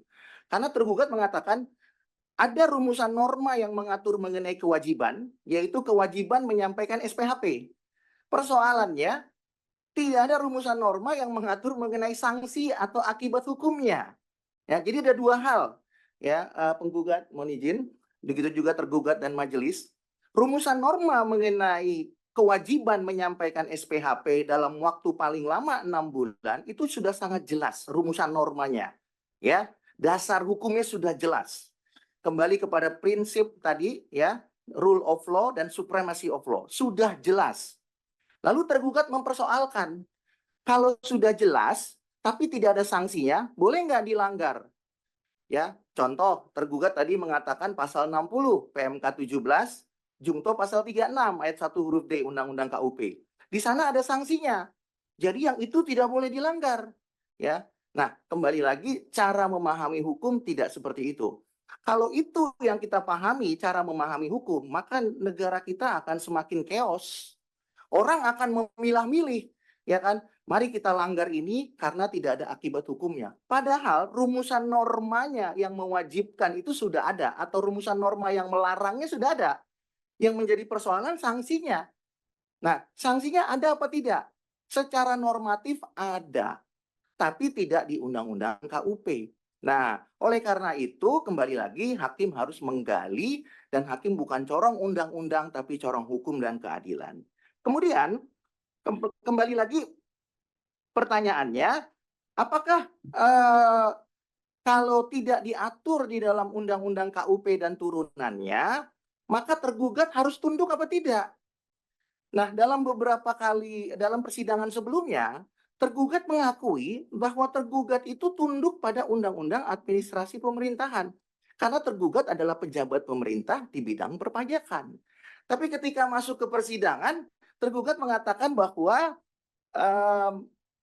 tergugat tidak tunduk mengenai penyampaian SPHP yang lewat waktu dan tidak ada perpanjangannya karena memang tidak ada sanksinya di Undang-Undang KUP maupun PMK. Padahal kalau mau merujuk kepada undang-undang yang lain yang kebetulan ditemukan di Undang-Undang Administrasi Pemerintahan itu jelas disebutkan di sana, ya, bahwa syarat sahnya keputusan itu harus dilakukan dengan prosedur yang tepat, due process of law. Nanti ahli akan bicara mengenai putusan yang lain, ya, due process of law. Nah, due process of law-nya sudah terbukti, ya, itu dilanggar. Nah, pertanyaannya kalau begitu sanksinya ada di mana? Sekali lagi sanksinya ada juga di situ kebetulan, ya. Kalau due process of law-nya tadi dilanggar, maka di pasal 66 mengatakan bahwa keputusannya cacat prosedur. Kalau cacat prosedur, menurut pasal 19, keputusan harus dinyatakan tidak sah dengan putusan pengadilan. Pertanyaan berikutnya, putusan pengadilan yang mana? Ya kalau perkara itu disidangkan di pengadilan pajak, ya tentu dengan putusan pengadilan pajak. Kalau perkara itu disidangkan di Petun, ya tentu dengan putusan pengadilan Tun. Ya, nah, intinya daripada pasal 19, apapun keputusan pejabat sepanjang bisa dibuktikan ada pelanggaran, ya, cacat wewenang, cacat prosedur, bahkan cacat substansi, maka keputusan itu harus dianggap tidak sah dengan putusan pengadilan. Itu amanatnya. Jadi hal-hal yang tidak diatur di KUP, tidak diatur di PMK, sepanjang bentuknya pelanggaran, maka itu harus merujuk kepada undang-undang yang lain, yaitu pasal 52. Syarat sahnya keputusan. Maka keputusan itu menjadi tidak sah. Nah, pertanyaannya, kalau keputusan sudah tidak sah, ya, apakah kemudian majelis hakim atau pengadilan tetap membiarkan keputusan itu? Karena pasal 19 mengatakan harus dinyatakan tidak sah dengan putusan. Maka secara tidak langsung majelis hakim diperintahkan untuk membatalkan karena terbukti tidak sahnya keputusan itu. ya. Jadi tidak ada alasan untuk mengatakan memang ada pelanggaran, ya, tapi kemudian pelanggaran itu tidak menyebabkan batal. Nah, antara melanggar dengan tidak menyebabkan batal ini adalah kontra legis, ya, dalam negara hukum. Mana ada perbuatan melanggar hukum itu dibiarkan? Itu tidak ada, ya, di dalam negara hukum, kecuali kita tidak mengadopsi rule of law, ya. Sekali lagi mohon izin, negara kita bukan negara pajak, bukan negara perdagangan, bukan. Negara kita adalah negara hukum. Nah, jadi kalau pertimbangan hukumnya mengatakan tidak ada ketentuan yang tersurat, berarti kan pertimbangan ini ingin mengatakan secara eksplisit, ya, hukum positifnya di mana yang berbunyi itu? Ada hukum positifnya. Tidak di Undang-Undang KUP, tidak di PMK, tapi ada di undang-undang lain, yaitu Undang-Undang Administrasi Pemerintahan, ya. Jadi ini sekaligus untuk menjawab tadi tanggapan tergugat supaya negara Republik Indonesia tidak chaos, ya. Kalau tergugat memilah-milih, maka negara ini menjadi chaos, dan ahli tidak berani mengajarkan itu kepada mahasiswa ahli, ya. Ahli tidak akan berani mengatakan silakan nanti kalau mahasiswa jadi praktisi pilihlah undang-undang yang tidak ada sanksinya dan langgarlah itu. Ahli tidak akan mengatakan begitu, karena itu tidak sesuai dengan fondasi keilmuan dalam bidang ilmu hukum, ya. Nah, sehingga kembali lagi, selain daripada ada ketentuan yang mengatur, tapi tidak di Undang-Undang KUP, ada di Undang-Undang AP, hal itu juga harus digali, bukan hanya kepada penggugat dan tergugat, begitu juga kepada majelis hakim. Karena ada asas. Nah, ini menarik sekali, ini sekaligus juga memberikan pencerahan majelis hakim kepada tergugat. Ketika kita bicara asas, ya, ahli sudah jelaskan pada persidangan sebelumnya, mungkin ada baiknya penggugat dan tergugat membaca buku Profesor Esmi Warasih, ya, yang dalam bukunya menjelaskan bahwa hukum itu adalah sistem norma. Hukum pajak adalah bagian daripada sistem norma. Oleh karena itu, hukum pajak disebut sebagai subsistem norma. Norma apa? Norma hukum pajak. Kemudian administrasi pemerintahan juga bagian lain sebagai subsistem norma di bidang administrasi pemerintahan. Nah, kalau ada perkara lain, ya, yang kemudian juga tidak diatur di dalam subsistem norma administrasi pemerintahan juga bisa diterapkan. Ahli berikan contoh misalnya perkara pasal 15 dan pasal 23 PPH, ya, mengenai pelayaran. Nah, tentunya kalau kita bicara definisi pelayaran, ya, itu tidak ada di Undang-Undang KUP maupun PMK turunannya. Adanya ya di Undang-Undang Pelayaran, adanya di Peraturan Menteri Perhubungan. Apa sih yang dimaksud dengan pelabuhan? Apa sih yang dimaksud dengan pelayaran? Definisinya ada di situ. Tapi kalau kita bicaranya ke KMK, PMK, atau Undang-Undang KUP ya enggak ada. Nah, pertanyaannya kalau enggak ada terus gimana? Ya kan? Ada dua kemungkinan. Ada di peraturan lain atau majelis punya kewenangan melakukan refineding. Tapi sebelum refineding dilakukan, maka tentunya harus dicari subsistem norma yang lain. Itu kata Profesor Esmi Warasih. Cara memahami hukum itu seperti itu. Karena kalau tidak, kita akan seperti kuda yang diberi kacamata. Kita hanya maunya ini saja, dan apapun itu kita tidak mau tahu. Dan itu bukan yang diajarkan di Fakultas Hukum. Ya. Kemudian berkaitan juga dengan kenapa Undang-Undang Administrasi Pemerintahan itu seperti tergugat akui itu juga harus dipertimbangkan. Bahkan undang-undang yang lain atau hukum yang lain. Karena secara konkret kita tidak menemukan semua definisi di dalam Undang-Undang KUP dan turunannya. Itu sebabnya berlaku. Ya, pada umumnya kita tahu dalam praktek itu asas-asas yang umum. Misalnya, ya, lex specialis derogat legi generali. Ya, itu semester 1 juga pasti paham, ya kan? Lex posteriori derogat legi priori. Ya, itu juga umum. Lex superiori juga begitu. Nah, tapi ketika kita kaitkan dengan yang umum dipakai, contohnya lex specialis derogat legi generali, pertanyaannya adalah bagaimana kalau lex spesialisnya tidak mengatur? Ya, lalu bagaimana penerapan hukumnya. Bagaimana memberikan rasa keadilannya kalau lex spesialisnya tidak mengatur? Ya, seperti ahli katakan tadi, beranikah majelis hakim melakukan refinding? Tapi sebelum itu yang lebih mudah adalah mencari peraturan yang lain. Nah, yang kedua adalah asas yang digunakan adalah ketentuan umum tetap berlaku sepanjang ketentuan khusus tidak mengatur. Nah, ketentuan umum ini yang sepertinya menurut ahli dari pernyataan tergugat tadi bahwa tergugat tidak mau memahami ketentuan umum, ya. Jadi ada asas yang namanya generalia sunt proponenda singularibus. Ya, itu diatur juga dalam bukunya Profesor Dr. Bagirmanan, ya. Ketentuan umum itu tetap berlaku sepanjang ketentuan khusus tidak mengatur. Jadi kalau ketentuan khusus itu mengatur, kita sepakat, ya. Tapi kalau ketentuan khusus tidak mengatur, kita tidak bisa menutup mata. Nah, kalau ahli paksakan pemahaman tergugat kepada siapapun atau termasuk kepada mahasiswa ahli, maka kembali lagi negara ini akan semakin chaos. Saya hanya maunya lex spesialis. Bagaimana kalau tidak ada di dalam lex spesialis? Ya terserah, pokoknya saya tetap maunya lex spesialis. Nah, maka kacaulah ya cara berhukum di negara ini.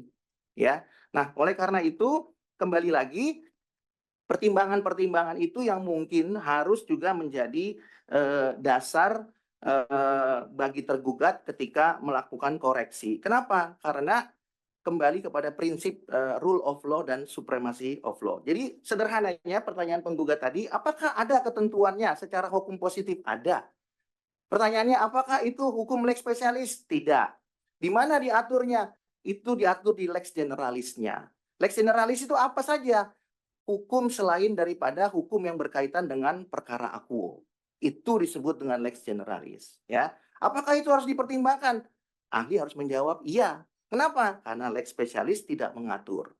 Dasarnya apa? Pasal 1 ayat 3, pasal 23A Konstitusi, pasal 10 Undang-Undang Kekuasaan Kehakiman, kemudian hukum sebagai sistem norma, dan asas generalia sunt proponenda singularibus. Itu dasarnya. Kalau ini dipahami baik, ya, maka negara kita tidak kacau. Tapi kalau tidak, maka ahli harus mengatakan hukum bukan panglima atau tidak tercapai supremacy of law. Begitu penggugat. Ya, baik, terima kasih ahli. Kemudian tadi pada putusan tadi itu pada halaman 42 dengan kutipan pertimbangan hukum sebagai berikut, penggugat dapat menyampaikan ketidakpatuhan dan ketidakdisiplinan pelaksanaan pemeriksaan tersebut kepada unit yang berwenang menangani hal tersebut. Mohon ahli jelaskan apakah hakim dapat membatasi upaya hukum wajib pajak sebagai pencari keadilan dengan menyatakan pelanggaran hukum tertentu hanya dapat diajukan gugatan dan yang lain hanya dapat diajukan pengaduan kepada unit kerja. Ya, hal tersebut juga menjawab pertanyaan atau pernyataan tergugat yang menyatakan bahwa apabila mengajukan gugatan, juga penggugat tidak dapat mengajukan keberatan. Gitu. Terima kasih, ahli. Izin majelis boleh minum sebentar? Ya, silakan. Nanti tolong jawabannya lebih ringkas ya Pak ya? Ya. Karena waktu soalnya. Baik. Terima kasih penggugat pertanyaannya tadi. Ada pertimbangan hukum mengenai kalau melanggar PMK, ya, meskipun PMK itu amanat undang-undang, maka harusnya tidak mengajukan gugatan. Ya, itu kurang lebih yang ahli tangkap dari pertanyaan penggugat. Tapi sampaikanlah bentuknya pengaduan. Katakanlah kalau dalam perkara pajak itu pengaduannya ke Kitsda, Kepatuhan Internal dan Transformasi Sumber Daya Aparatur, atau mungkin ke Komwasjak, atau mungkin ke Wise Kemenkyu, ya. Nah, kembali lagi kalau PMK yang dipersoalkan ini adalah PMK 17, ya. PMK 17 itu amanat undang-undang. Undang-undang KUP. Nah, kalau kita baca konsideran undang-undang, ya, maka ahli harus mengatakan sangatlah mudah untuk memahami memahami undang-undang dari konsiderannya. Dalam konsideran undang-undang KUP tidak ada ya rumusan norma yang kemudian membatasi bahwa ketika undang-undang atau PMK ini dilanggar, kemudian pihak yang dirugikan hanya dapat mengajukan pengaduan atau laporan. Ya, bahkan dalam banyak pengadilan di Republik ini, undang-undang itu ketika dilanggar menjadi dasar diajukannya gugatan. ya. Kalau di dalam perkara pajak yang paling berkaitan adalah pengadilan tun, ya. Pengadilan agama juga begitu, peradilan umum apalagi, ya. Dasarnya adalah undang-undang. Ketika tergugat mengatakan melanggar PMK, itu hanya merupakan indikator untuk mengevaluasi kinerja internal. Ahli harus katakan itu tafsir daripada tergugat. Ya, tidak pernah diajarkan di Fakultas Hukum itu. Melanggar undang-undang itu adalah mengukur kinerja. Jadi tidak bisa diajukan gugatan. Ya, ini adalah pemahaman yang menurut ahli, mohon maaf majelis, menyesatkan. Karena kalau mahasiswa tahu, ya kan, loh, kalau gitu kita cari PMK-nya, turunannya, kita langgar. Padahal itu amanat undang-undang. Ya. Jadi pasal 31 ayat 1 dan ayat 2 itu mengatur mengenai tata cara pemeriksaan. Hanya teknisnya diatur oleh menteri. Nah, kalau kita belajar mata kuliah peraturan perundang-undangan, khususnya Undang-Undang P3, undang-undang itu tidak boleh mengatur teknis. Dia hanya mengatur yang sifatnya filosofis dan konseptual. Nah, oleh karena itu yang bersifat teknis diatur di dalam PMK. Nah, pertanyaannya, kalau PMK itu dilanggar, apakah kemudian karena PMK tidak ada sanksinya, maka itu dapat dibenarkan? Ya, jadi seolah-olah melanggar PMK tidak ada sanksi sama dengan melanggar undang-undang tidak ada sanksi dan oleh karenanya bisa dibenarkan. Kembali lagi kepada jawaban ahli, ya. Melanggar undang-undang meskipun tidak ada sanksinya di undang-undang KUP, ya tentu harus dilihat kepada subsistem norma yang lain. Nah, kelihatannya tergugat hanya fokus kepada pasal 36. Ini pasal favorit sekali nih, pasal 36. Ya, 36 ayat 1 huruf D. Nah, kebetulan diatur di Undang-Undang KUP. Nah, pertanyaannya, kalau nggak diatur, apakah boleh dilanggar? Meskipun itu juga amanat undang-undang. Ahli harus katakan tidak boleh. Ya. Nah, pertanyaannya sanksinya ada di mana? Ya, sanksinya ada di peraturan lain dicari. Karena rumusan norma mengenai kewajiban atau rumusan norma mengenai larangan sudah jelas diatur. Yang dipersoalkan berulang-ulang di pengadilan ini adalah rumusan norma mengenai sanksi atau akibat hukum. Jadi karena tidak ada akibat hukum atau sanksi, maka bolehlah dilanggar. Ini yang harus ahli luruskan, ya.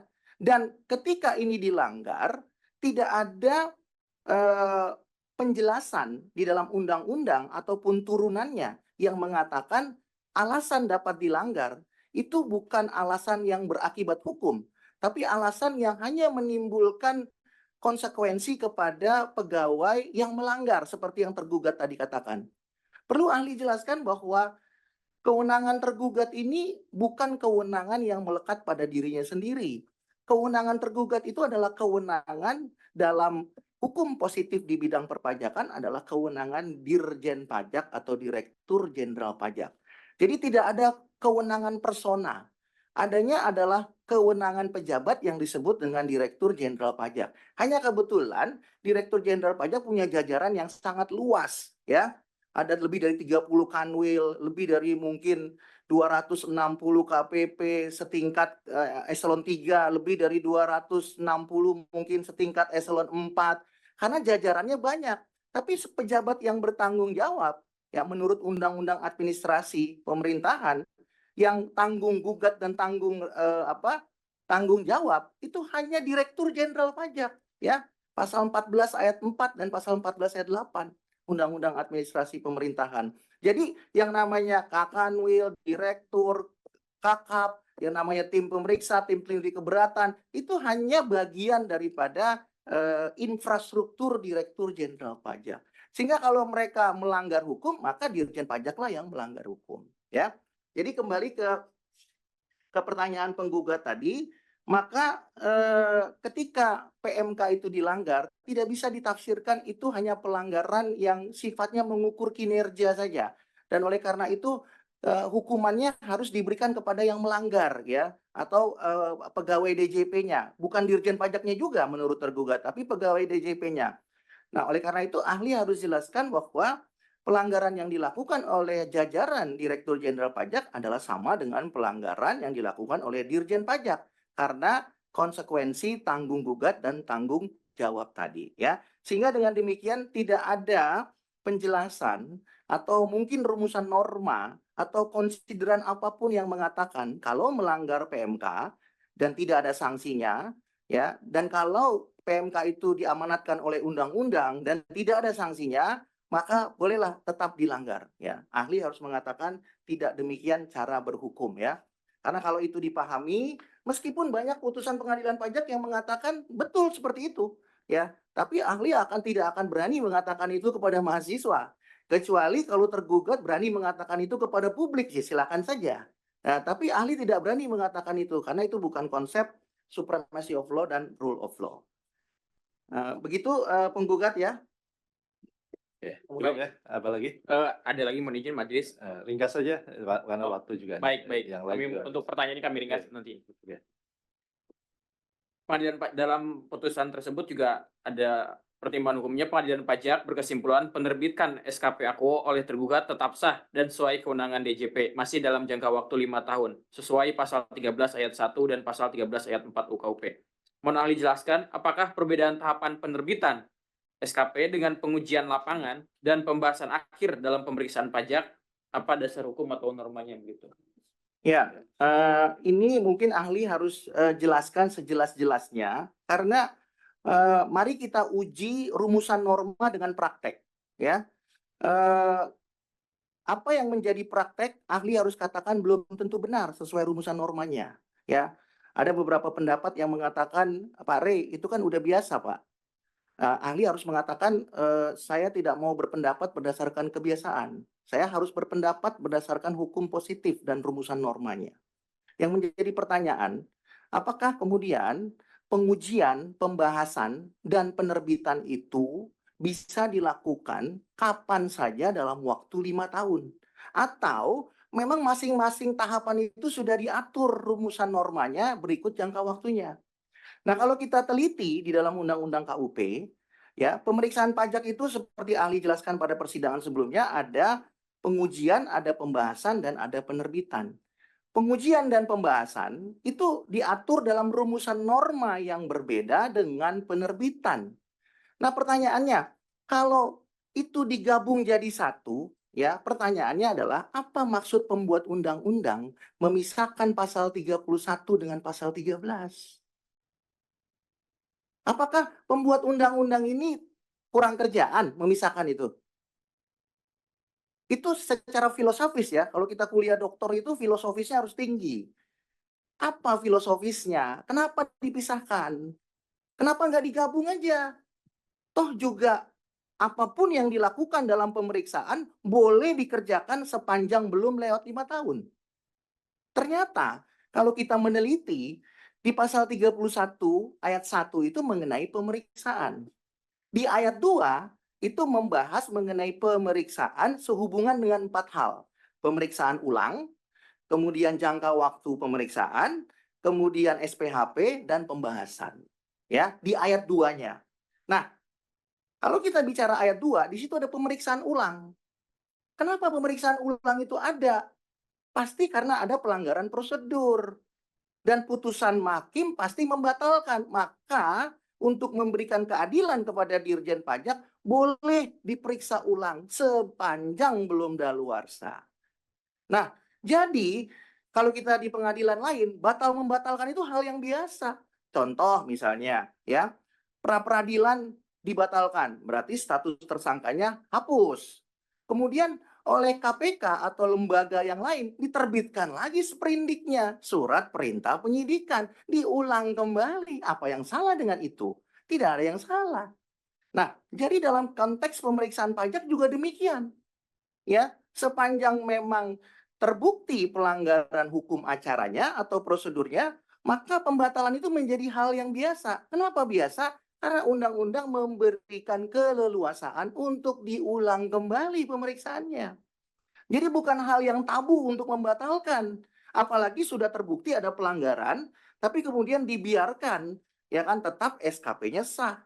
Sementara pasal 31 ayat 2 memberikan ruang seluas-luasnya untuk dilakukan pemeriksaan ulang. Silakan saja. Jadi undang-undang ini sangatlah adil menurut ahli. Ya kan? ketika prosedur atau hukum acara dilanggar, pada saat yang bersamaan Dirjen Pajak diberikan ruang untuk melakukan pemeriksaan ulang. Sangat berkeadilan. Kecuali dibatalkan tapi tidak diberikan kesempatan untuk pengulangan dalam pemeriksaan. Maka otomatis Dirjen Pajak tidak bisa dong mencari penerimaan negara dari pajak. Tapi ini jelas dibuka ruangnya 31 ayat 2 Undang-Undang KUP. Yang kedua, di situ ada unsur pemeriksaan pajak, ya.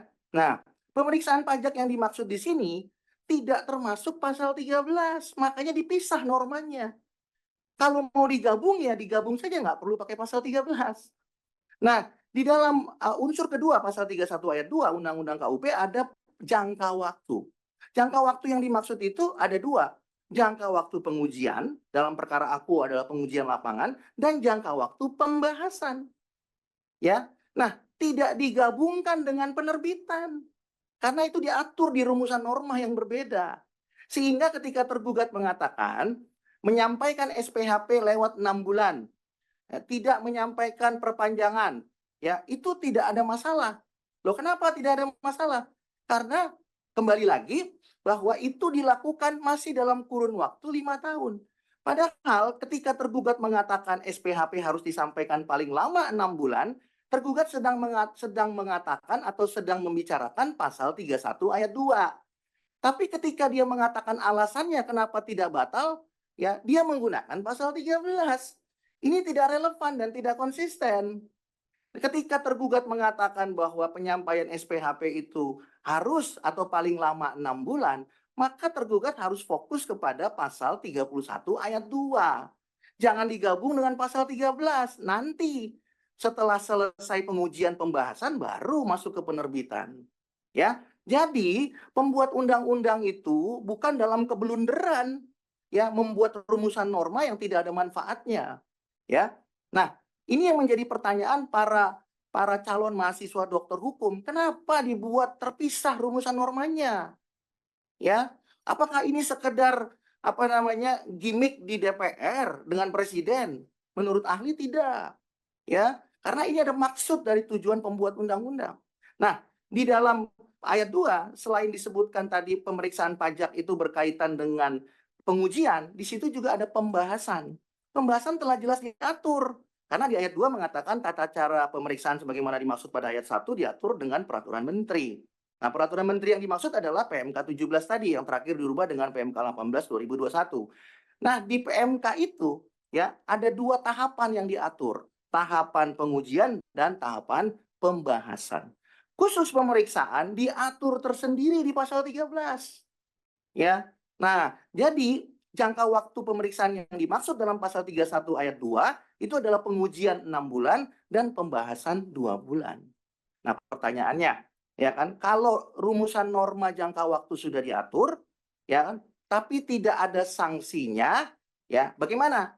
Karena di dalam ayat 2, ya ada 4 unsur tadi ahli sudah jelaskan, ya. Unsur yang ketiga adalah penyampaian SPHP, lalu unsur yang keempat itu adalah pembahasan. Nah, jadi ada 4 unsur nih. Nah, 2 unsur penyampaian SPHP dan pembahasan itu diatur tersendiri di pasal 36. Ya, diatur tersendiri di pasal 36. Terpisah lagi.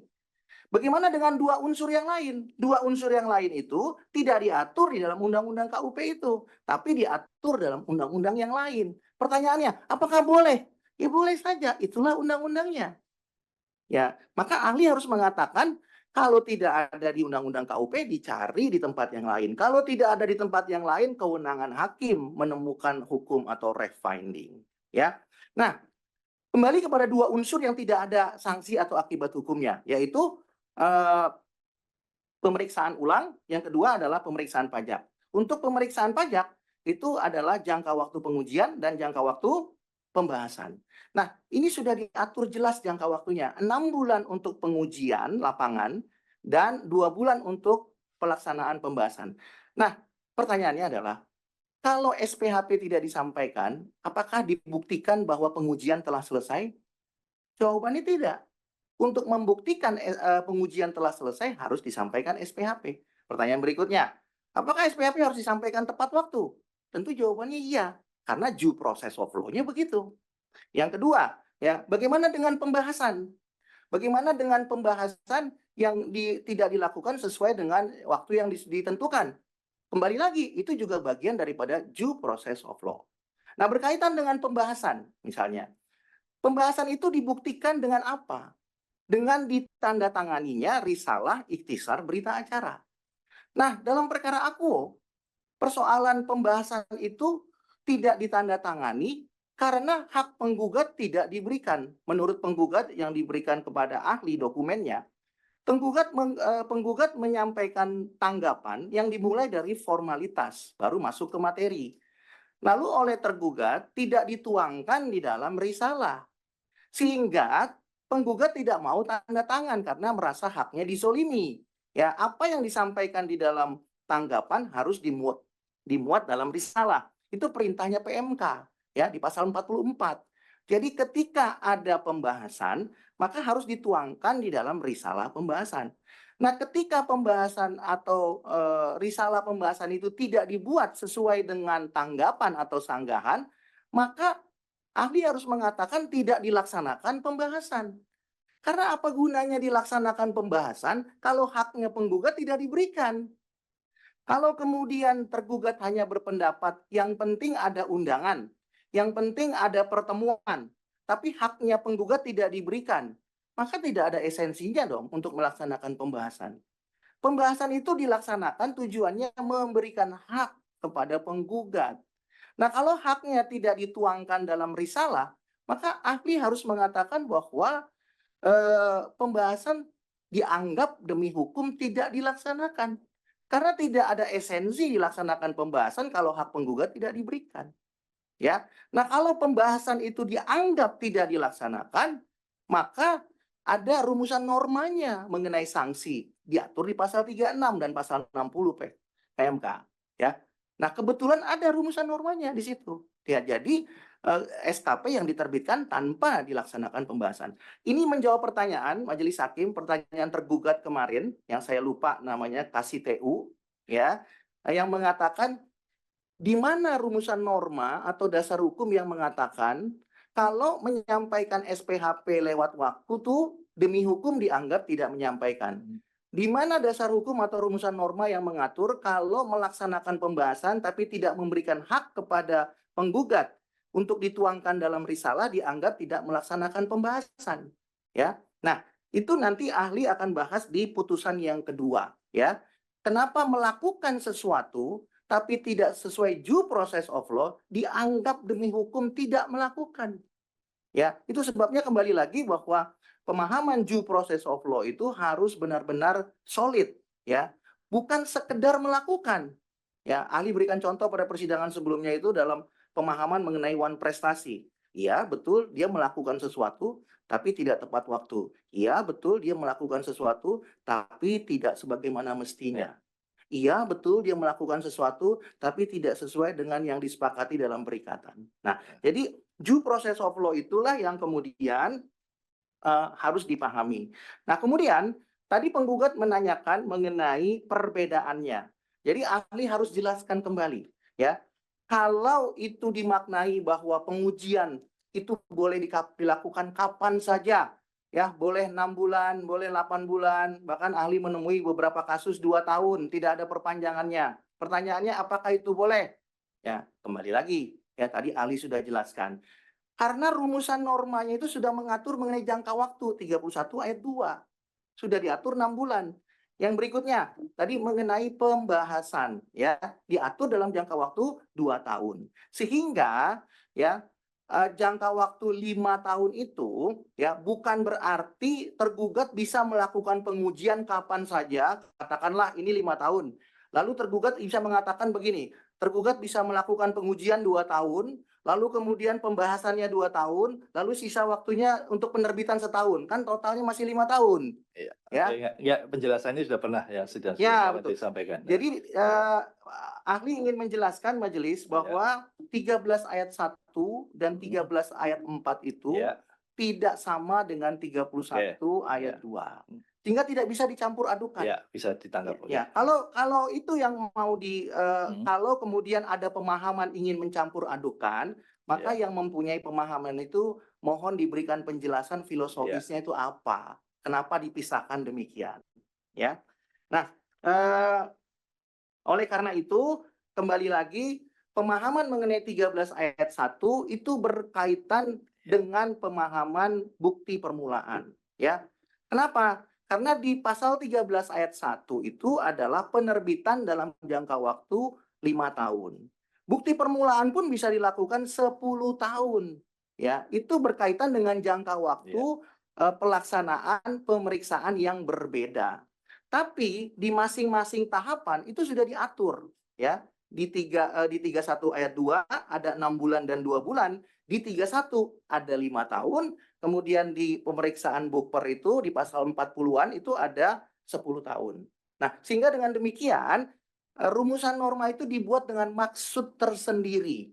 Tidak bisa digabungkan bahwa semuanya boleh dilakukan sepanjang belum 5 tahun. Nah, kalau itu yang dipahami, maka sekali lagi ahli tidak akan berani menyampaikan itu kepada pihak manapun. Karena akan ada pertanyaan, lalu kenapa pembuat undang-undang membuat itu berbeda? Ya, itu mungkin yang ahli bisa sampaikan. Silakan penggugat. Ya, terima kasih ahli. Jadi kesimpulannya untuk putusan dari Majelis 3 ini atas putusan dari PT Citra Borneo Indah ini adalah ada norma yang mengatur jangka waktu pemeriksaan, cuma tidak ada sanksinya. Gitu ahli ya. Nah, keputusannya ini adalah SKP-nya tetap sah meskipun pengujiannya melewati batas waktu karena masih dalam batas waktu 5 tahun. Jadi ini putusannya menolak dari penggugat. Nah, ini ahli, kami menemukan lagi putusan nomor 0843/99 2019 PP Majelis 16B tahun 2020 atas nama Ani Junita Kuto, yaitu ahli bisa lihat di halaman 55 dan 56. Ya, ini pertanyaan saya adalah mohon ahli jelaskan apakah penyampaian SPHP yang disampaikan dari tergugat kepada penggugat melalui email demi hukum dianggap SPHP tidak disampaikan. Apakah pelanggaran hukum tersebut sudah cukup membuktikan SKP cacat prosedur dan menyebabkan batalnya SKP tersebut? Karena ini ahli ini karena putusannya adalah mengabulkan gugatan penggugat ahli. Ini adalah karena SPHP-nya disampaikan melalui email. Mohon tanggapannya ahli. Ya, terima kasih penggugat. Ya. Putusan kedua ini adalah putusan yang kontras, ya. Kenapa ahli katakan kontras? Karena sederhana saja pemahaman daripada ahli mengenai pertimbangan hukumnya. Dalam pertimbangan hukum ini, majelis hakim itu hanya membuktikan ada tidaknya due process of law. Meskipun perbuatannya telah dilakukan, telah terbukti dan dapat dibuktikan, serta merupakan fakta yang tidak terbantahkan bahwa tergugat itu menyampaikan SPHP. Sama seperti tadi tergugat mengatakan, kami sudah menyampaikan, iya betul, ya kan? Kami sudah melakukan pembahasan, iya betul. Pertanyaannya adalah apakah itu due process of law atau undue process of law. Nah, di dalam putusan ini sederhananya adalah SPHP itu disampaikan melalui email. Ya. Nah, menurut PMK 17 ya, ternyata SPHP itu harus disampaikan secara langsung atau melalui faksimili. Lalu ada perdebatan di sini, bukankah sekarang zaman sudah digital, ya kan, bisa disampaikan. Tapi kembali lagi, majelis hakim berpendapat rumusan normanya sudah jelas, ya. Rumusan normanya mengatakan SPHP disampaikan secara langsung atau melalui faksimili, ya. Nah, jadi menjawab pertanyaan tergugat, kalau begitu, apakah penyampaian SPHP melalui email dianggap tidak menyampaikan? Majelis berpendapat demikian. Meskipun telah terbukti ada email, telah terbukti ada notifikasi bahwa email tersebut telah dikirim dan diterima, namun disampaikan melalui email dan tidak disampaikan secara langsung atau melalui faksimili, maka majelis hakim berpendapat bahwa perbuatan tersebut dianggap tidak menyampaikan SPHP, due process of law. Sesederhana itu, ya kan? Jadi cukup ya, sepertinya cukup itu. Ya, sesederhana itu saja. Ya, terus ini ada lagi, ini ahli saya menemukan juga putusan lagi yaitu nomor 013/788/99 tahun 2020, Majelis 2022, Majelis ya. Ini yaitu bisa dilihat di halaman 148 sama 150 ahli. Ini putusannya ini adalah tidak ada norma yang mengatur tentang surat tugas peneliti keberatan. Dan ini hasilnya putusan dikabulkan.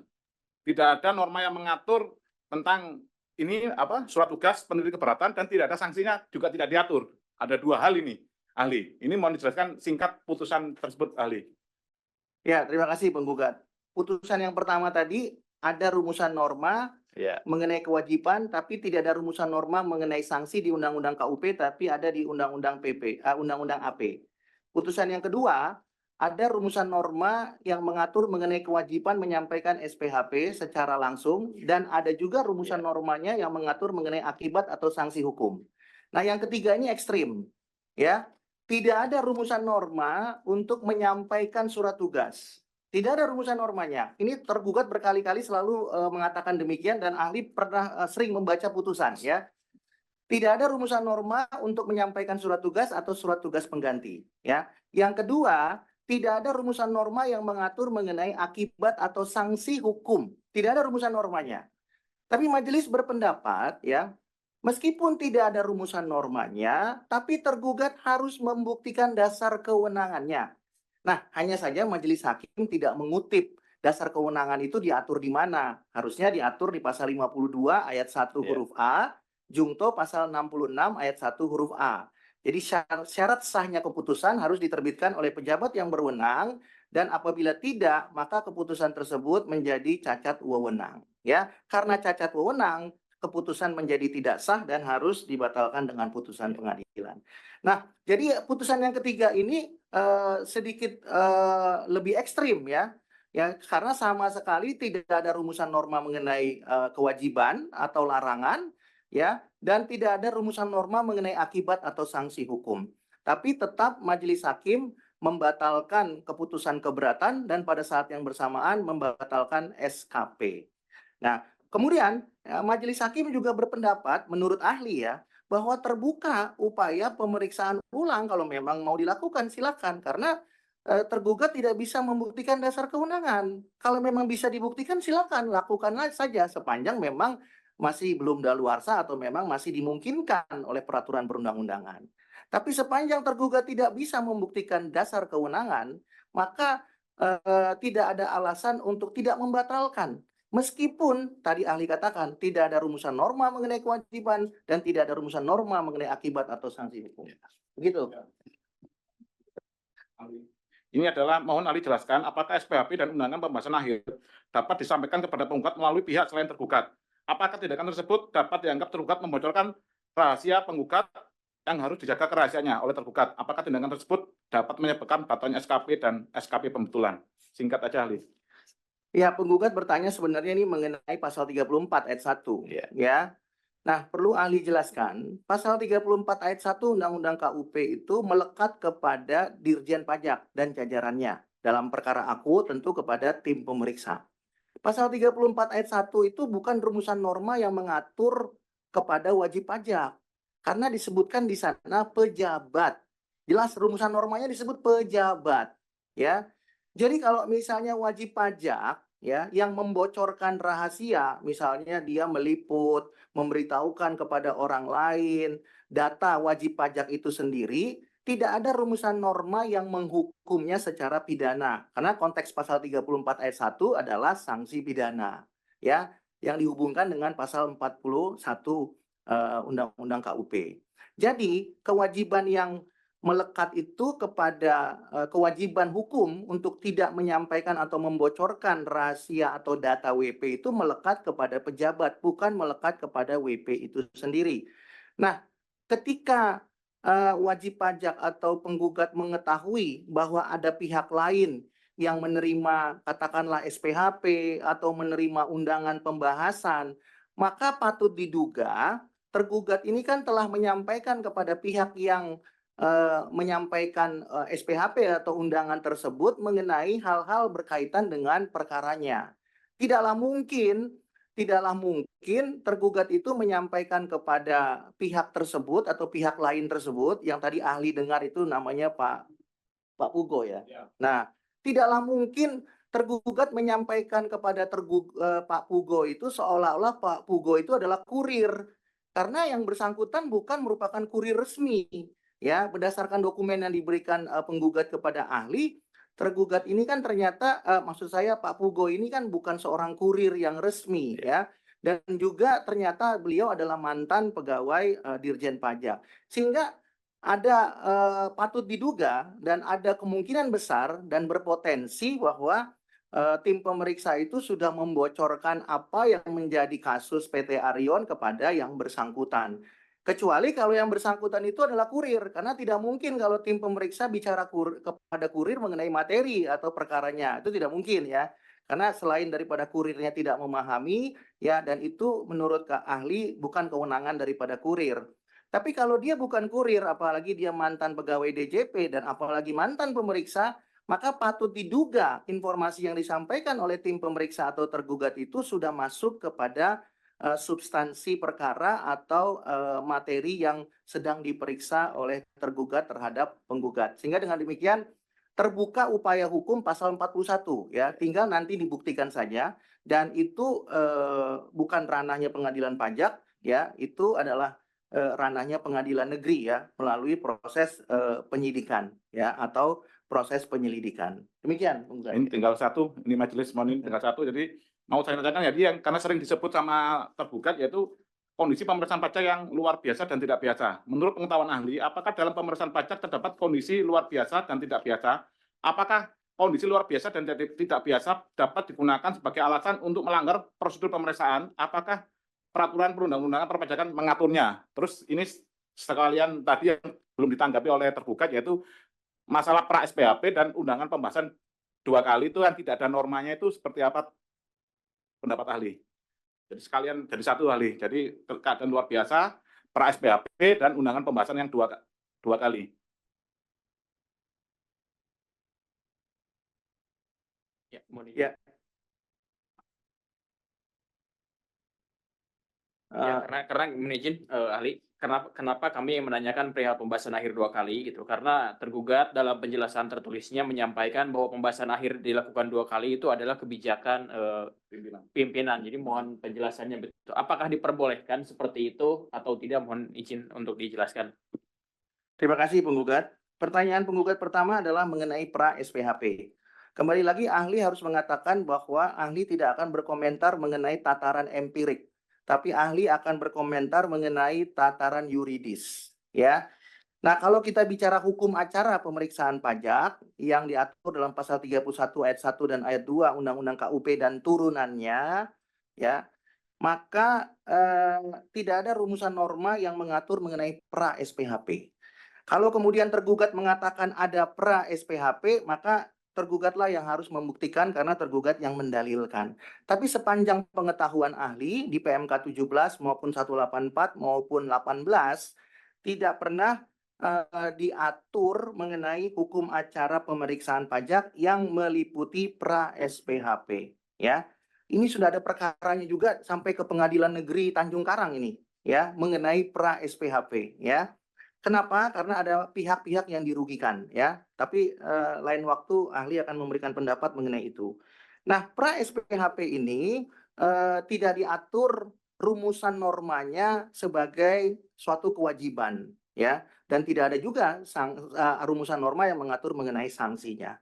Nah, pertanyaannya, ketika tergugat melaksanakan pra SPHP, tentu untuk membuktikan tergugat itu tidak melakukan tindakan undue process of law, maka tergugat harus membuktikan dasar hukumnya atau rumusan norma pra SPHP itu diatur di mana. Tidak harus di dalam PMK, tidak harus di dalam Undang-Undang KUP. Silakan saja kalau tergugat bisa menemukan rumusan normanya seperti yang ahli katakan tadi, ya. Sepanjang ketentuan lex spesialis tidak mengatur, maka berlaku lex generalis, ya. Silakan saja kalau memang bisa dibuktikan. Tapi kalau penggugat tanyakan kepada ahli, sepengetahuan ahli, ahli tidak pernah menemukan rumusan normanya. Nah, oleh karena itu ketika tindakan atau perbuatan tergugat yang dilakukan tanpa rumusan norma, menurut ahli itu adalah tindakan atau perbuatan yang undue process of law. Kemudian, tadi penggugat menanyakan mengenai pembahasan 2 kali, ya. Nah, perlu ahli sampaikan, tadi ahli sudah membahas sedikit mengenai pembahasan ya. Dalam perkara akuo berdasarkan dokumen yang disampaikan penggugat kepada ahli, memang ada 2 kali pembahasan. Nah, tadi ahli sudah katakan, pembahasan yang pertama dianggap tidak dilakukan karena hak penggugat tidak diberikan. Kenapa tidak diberikan? Karena apa yang dimuat penggugat dalam tanggapan tidak seluruhnya dimuat dalam risalah pembahasan, begitu juga ikhtisar dan berita acara pembahasan akhir hasil pemeriksaan. Sehingga karena itu undue process of law, maka pembahasan dianggap tidak dilaksanakan. Kalau pembahasan dianggap tidak dilaksanakan, maka SKP terbit tanpa pembahasan. Maka dengan demikian bisa berlaku pasal 36 ayat 1 huruf D atau berlaku pasal 52 Jungto pasal 66, Jungto pasal 19 Undang-Undang Administrasi Pemerintahan, ya. Dan itu menyebabkan SKP menjadi tidak sah. Kemudian pembahasan yang kedua, selain tidak mempunyai rumusan norma dan dapat diklasifikasikan sebagai undue process of law, pembahasan yang kedua ini juga dilakukan ya secara tidak patut ya. Jadi di hukum itu ada yang disebut dengan berbasis hukum positif atau legalism ya, legalistik, mazhab positivistik. Artinya begini, setiap orang memahami sesuatu itu berdasarkan hukum yang tertulis, hukum positifnya. Tapi ada juga yang namanya kepatutan ya. Di mana itu contohnya? Tadi penggugat mengatakan bahwa tergugat menyampaikan undangan pembahasan yang tadi tanda petik undue process of law tadi disampaikan 1 jam sebelum pembahasan. Nah, di dalam hukum itu namanya tidak patut, ya. Meskipun kembali lagi tergugat sudah melaksanakan, yaitu menyampaikan undangan, ya. Jadi ada yang melaksanakan sesuatu itu karena memang melanggar hukum atau melawan hukum. Ada juga yang melaksanakan sesuatu itu karena memang dilakukan secara tidak patut. Jadi undangan itu disampaikan, tapi disampaikan 1 jam sebelum acara pembahasan. Ya, apakah itu berdasar hukum? Berdasar hukum. Apakah itu patut? Tidak patut. Kenapa? Karena patut diduga tergugat ingin supaya penggugat tidak hadir. Karena sangatlah tidak mungkin untuk menghadiri pembahasan dalam waktu 1 jam. Jadi di dalam hukum itu ada kita bicaranya positivistik atau positivism, itu adalah mazhab yang tunduk kepada hukum yang tertulis saja, hukum positifnya. Tapi ada juga kepatutan, ya, patut nggak dia menyampaikan ini? Kalau bicara legalnya sudah dilakukan, kalau bicara yuridisnya sudah dilakukan, tapi kemudian yang dilakukan itu tidak patut. Nah, jadi menurut ahli, selain daripada pembahasan kedua itu adalah undue process of law, dan juga pra SPHP undue process of law, juga penyampaian undangan pembahasan yang kedua itu juga tidak patut. Kemudian penggugat menanyakan mengenai kebijakan pimpinan. Nah, ini menarik sekali karena kebijakan pimpinan itu tidak diatur dalam Undang-Undang KUP. Sekali lagi silakan nanti tergugat boleh menyampaikan dasar hukumnya jika ada kebijakan pimpinan. Yang dimaksud dengan pimpinan adalah pasti pimpinannya tergugat atau tim pemeriksa, yaitu Kepala Kanwil, ya, di atasnya ada Direktur Jenderal Pajak. Nah, kalau kita bicara kebijakan, tidak pernah diatur di dalam hukum perpajakan, ya. Nah, tadi ahli katakan, kalau bicara kebijakan tidak diatur di dalam hukum perpajakan atau Undang-Undang KUP, pertanyaannya, apakah tergugat boleh melanggar? Tentu jawabannya tidak. Mau tidak mau, ketika tergugat menulis di dalam LHP bahwa pembahasan 2 kali itu dilaksanakan atas perintah atau kebijakan pemerintah, pimpinan, sebenarnya kan tergugat ingin mengatakan bahwa tergugat itu tunduk pada Undang-Undang Administrasi Pemerintahan. Karena kalau tergugat tidak tunduk pada Undang-Undang Administrasi Pemerintahan, maka tergugat dengan mudah mengabaikannya dengan mengatakan kami hanya tunduk kepada PMK dan Undang-Undang KUP saja. Tapi kan faktanya tidak, ada pimpinan. Nah, pimpinan itu diatur di mana sebagai pejabat pemerintah? Diaturnya di Undang-Undang Administrasi Pemerintahan. Nah, yang menarik menjadi pertanyaan penggugat adalah mengenai kebijakan pimpinan. Kebijakan pimpinan itu diatur dalam Undang-Undang Administrasi Pemerintahan, dikenal dengan terminologi diskresi. Ya, Kalau kita baca rumusan norma di dalam Undang-Undang Administrasi Pemerintahan, ada beberapa pasal yang mengatur mengenai kebijakan. Intinya, nanti mungkin majelis bisa lihat di dalam tulisan ahli, bahwa diskresi itu dapat dilaksanakan karena beberapa alasan. Salah satunya alasan kekosongan hukum. Pertanyaannya, apakah ada kekosongan hukum pemeriksaan pajak sehingga pembahasan harus dilakukan 2 kali? Ya, kalaulah misalnya KKP itu diberikan atau kalaulah misalnya risalah itu dituangkan berdasarkan tanggapan penggugat, maka kan tidak perlu dong dilakukan tanggapan pembahasan 2 kali maksud ahli. Nah, sehingga dengan demikian tidak ada kekosongan hukum yang kemudian mengharuskan dilakukannya atau disampaikannya pra SPHP atau dilakukannya pembahasan 2 kali. Sehingga dengan demikian tidak terpenuhi unsur-unsur yang mengatur bahwa diskresi itu dapat diterapkan sebagaimana tergugat akui dalam LHP-nya yang ditunjukkan penggugat kepada ahli.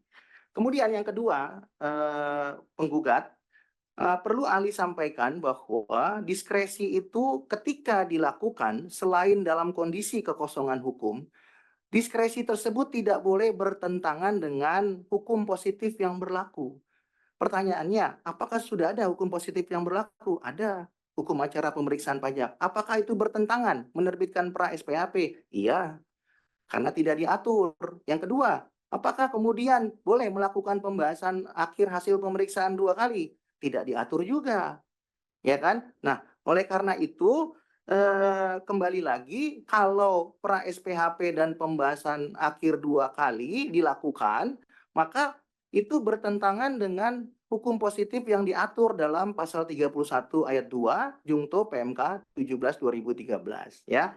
Oleh karena itu diskresi yang dimaksud itu tidak memenuhi unsur-unsur sebagai diskresi yang sah yang diatur dalam Undang-Undang Administrasi Pemerintahan.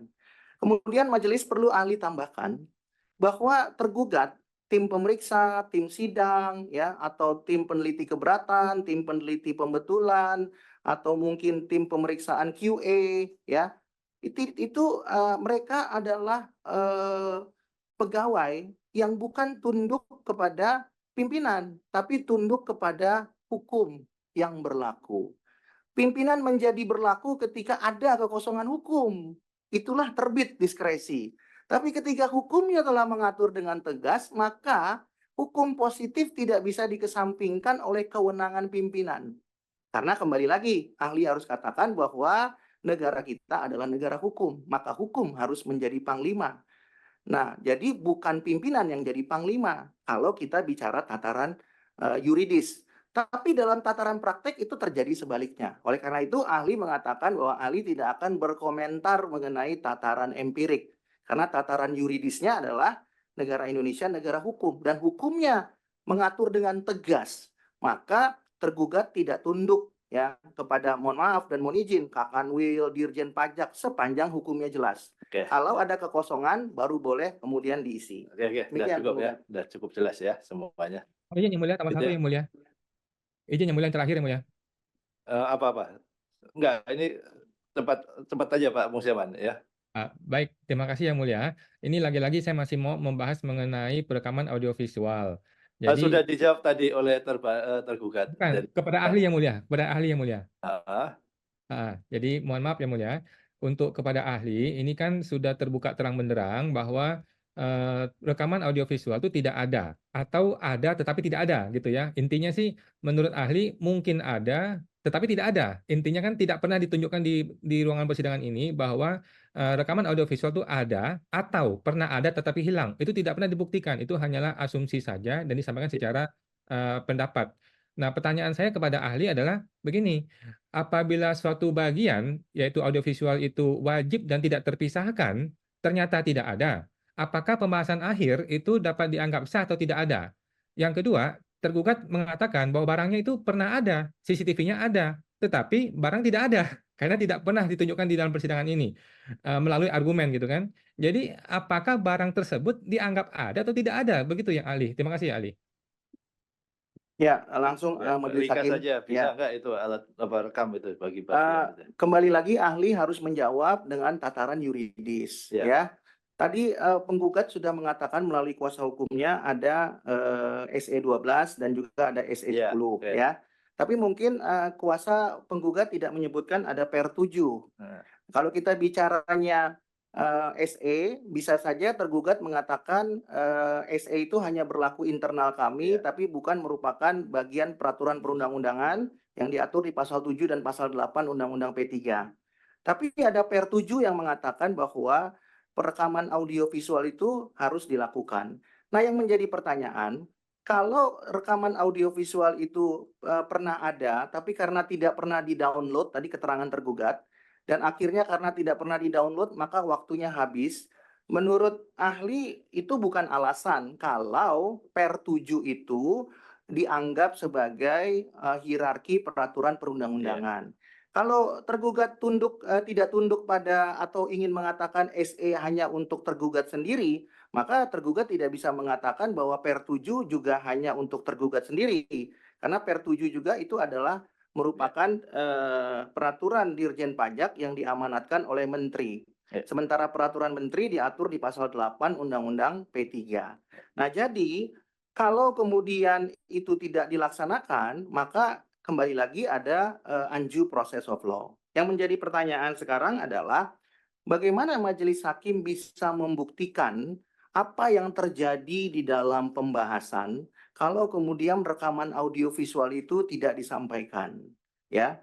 Bisa saja yang disampaikan di persidangan ini tidak murni 100% tepat. Kenapa? Karena tidak disampaikan fakta persidangannya. Itu sebabnya persidangan di pengadilan itu dimanapun juga adalah mencari fakta persidangan.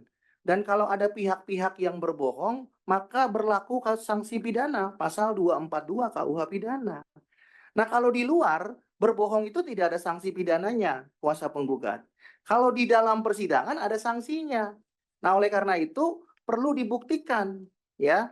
Itulah sebabnya kenapa apa yang disampaikan para pihak di luar persidangan tidak mengikat hakim dalam membuat pertimbangan hukum. Tapi apa yang disampaikan di muka persidangan itu menjadi pertimbangan hukum bagi majelis hakim untuk membuat amar putusan. Jadi menurut kami ada yang menurut ahli ada yang missing di sini, ya, yaitu fakta yang sebenarnya tidak diungkap atau tidak diputar, ya.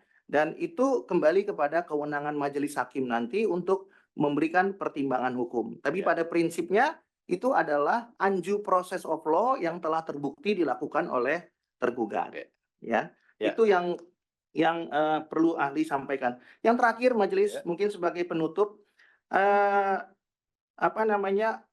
tergugat pernah menyampaikan mengenai SPHP dan juga undangan yang tidak mencantumkan nama Dirjen Pajak. Itu yang belum ahli sampaikan, pendapat ahli. Jadi penggugat pernah mendengar bahwa, maksudnya ahli pernah mendengar keterangan daripada tergugat bahwa alasan tidak dicantumkannya nama Dirjen Pajak di dalam SPHP maupun di dalam undangan pembahasan karena memang di dalam lampiran PMK 17-nya itu tidak disebutkan demikian. Nah, untuk menjawab itu, tentu ahli harus berpendapat bahwa apakah tergugat ini tunduk pada Undang-Undang 30 tahun 2014 atau sebaliknya. Ya, karena tergugat ingin membandingkan mana yang mempunyai kekuatan hukum mengikat antara lampiran dengan Undang-Undang Administrasi Pemerintahan, khususnya Undang-Undang 30 tahun 2014.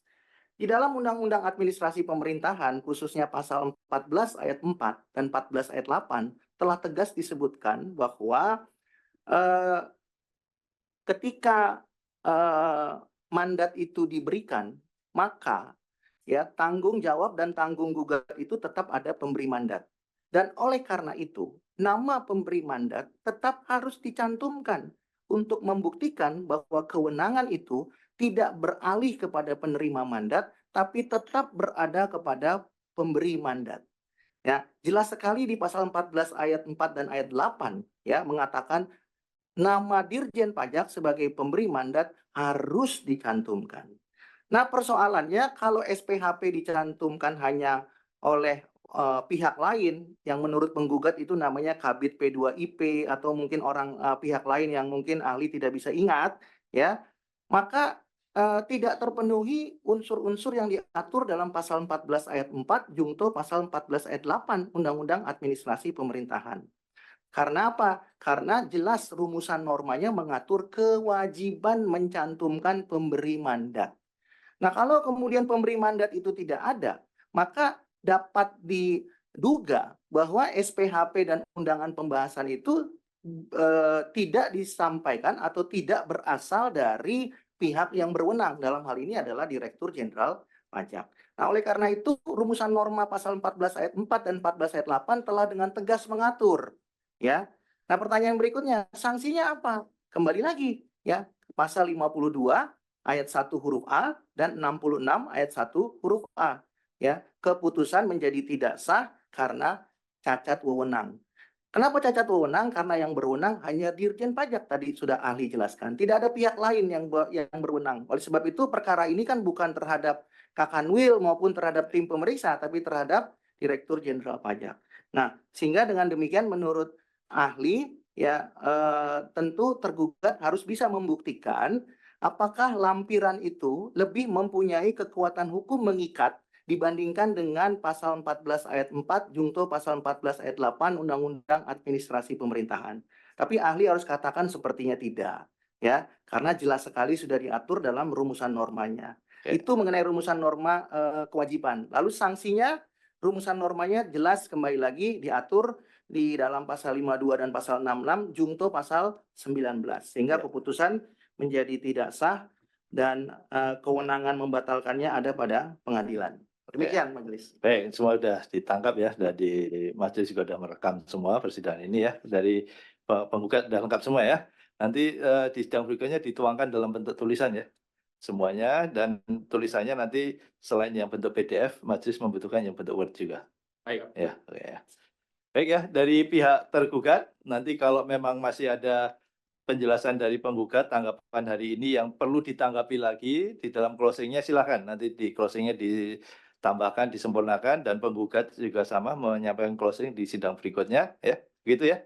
Baik, mohon izin majelis Ya. sedikit menambahkan perihal closing dari tergugat. Tadi kan tergugat sudah menyampaikan bahwa tergugat tidak dapat menunjukkan di DLP yang menjadi dasar pemeriksaan khusus. Ya. Apabila tergugat tidak dapat menyampaikan atau membuktikan adanya DLP sampai dengan persidangan selanjutnya, maka hemat kami atau pemeriksaan ini tidak sah karena tidak terjadi pelimpahan wewenang pemeriksaan dari Madya ke Ya, Kanwil. silakan nanti tanggapi di closingnya, nanti masih saya Baik. mempertimbangkan semuanya. Ya. Baik. Kemudian Oke. majelis satu lagi mohon Ya. izin, pendapat ahli ini nanti mohon untuk dituangkan dalam putusan secara utuh sebagaimana diatur dalam pasal 84 huruf pasal 84 huruf F Undang-Undang Pengadilan Pajak, nanti untuk tidak diringkas itu, untuk dinikan secara utuh. Gitu. Kalau begitu buat secara tertulis ya. Maksudnya tadi dibuat tertulis dari. Baik, sudah. Oke, lengkap ya. Dan kita upload di Dropbox juga majelis. Ya, oke, ya dibuat secara Bentuknya lengkap. juga majelis ya. Ya. Bentuknya Ya, lebih oke. bagus lebih. Ya, nanti akan kami sampaikan saat pendapat akhir juga. Ya, oke. Ya, jadi nanti akan kita muat satu aja. Jadi kalau diulang-ulang kan jadi tebal sekali, nanti putusan membacanya susah. Ya, betul. dibuat diringkas saja semua pendapat dari penggugat di closing, silahkan ya, kalau mau dimuat. Oke. Baik. Demikian juga tergugat ya. Dan nanti kita kita sampaikan di closingnya nanti di tanggal berapa? 27 Juni ya, akhir bulan Juni depan, bulan depan, dan ini menjadi undangan bagi para pihak nanti untuk hadir pada sidang dimaksud. Ya, terima kasih majelis. Sama-sama. Majelis, terima kasih majelis hakim, terima kasih penggugat dan tergugat.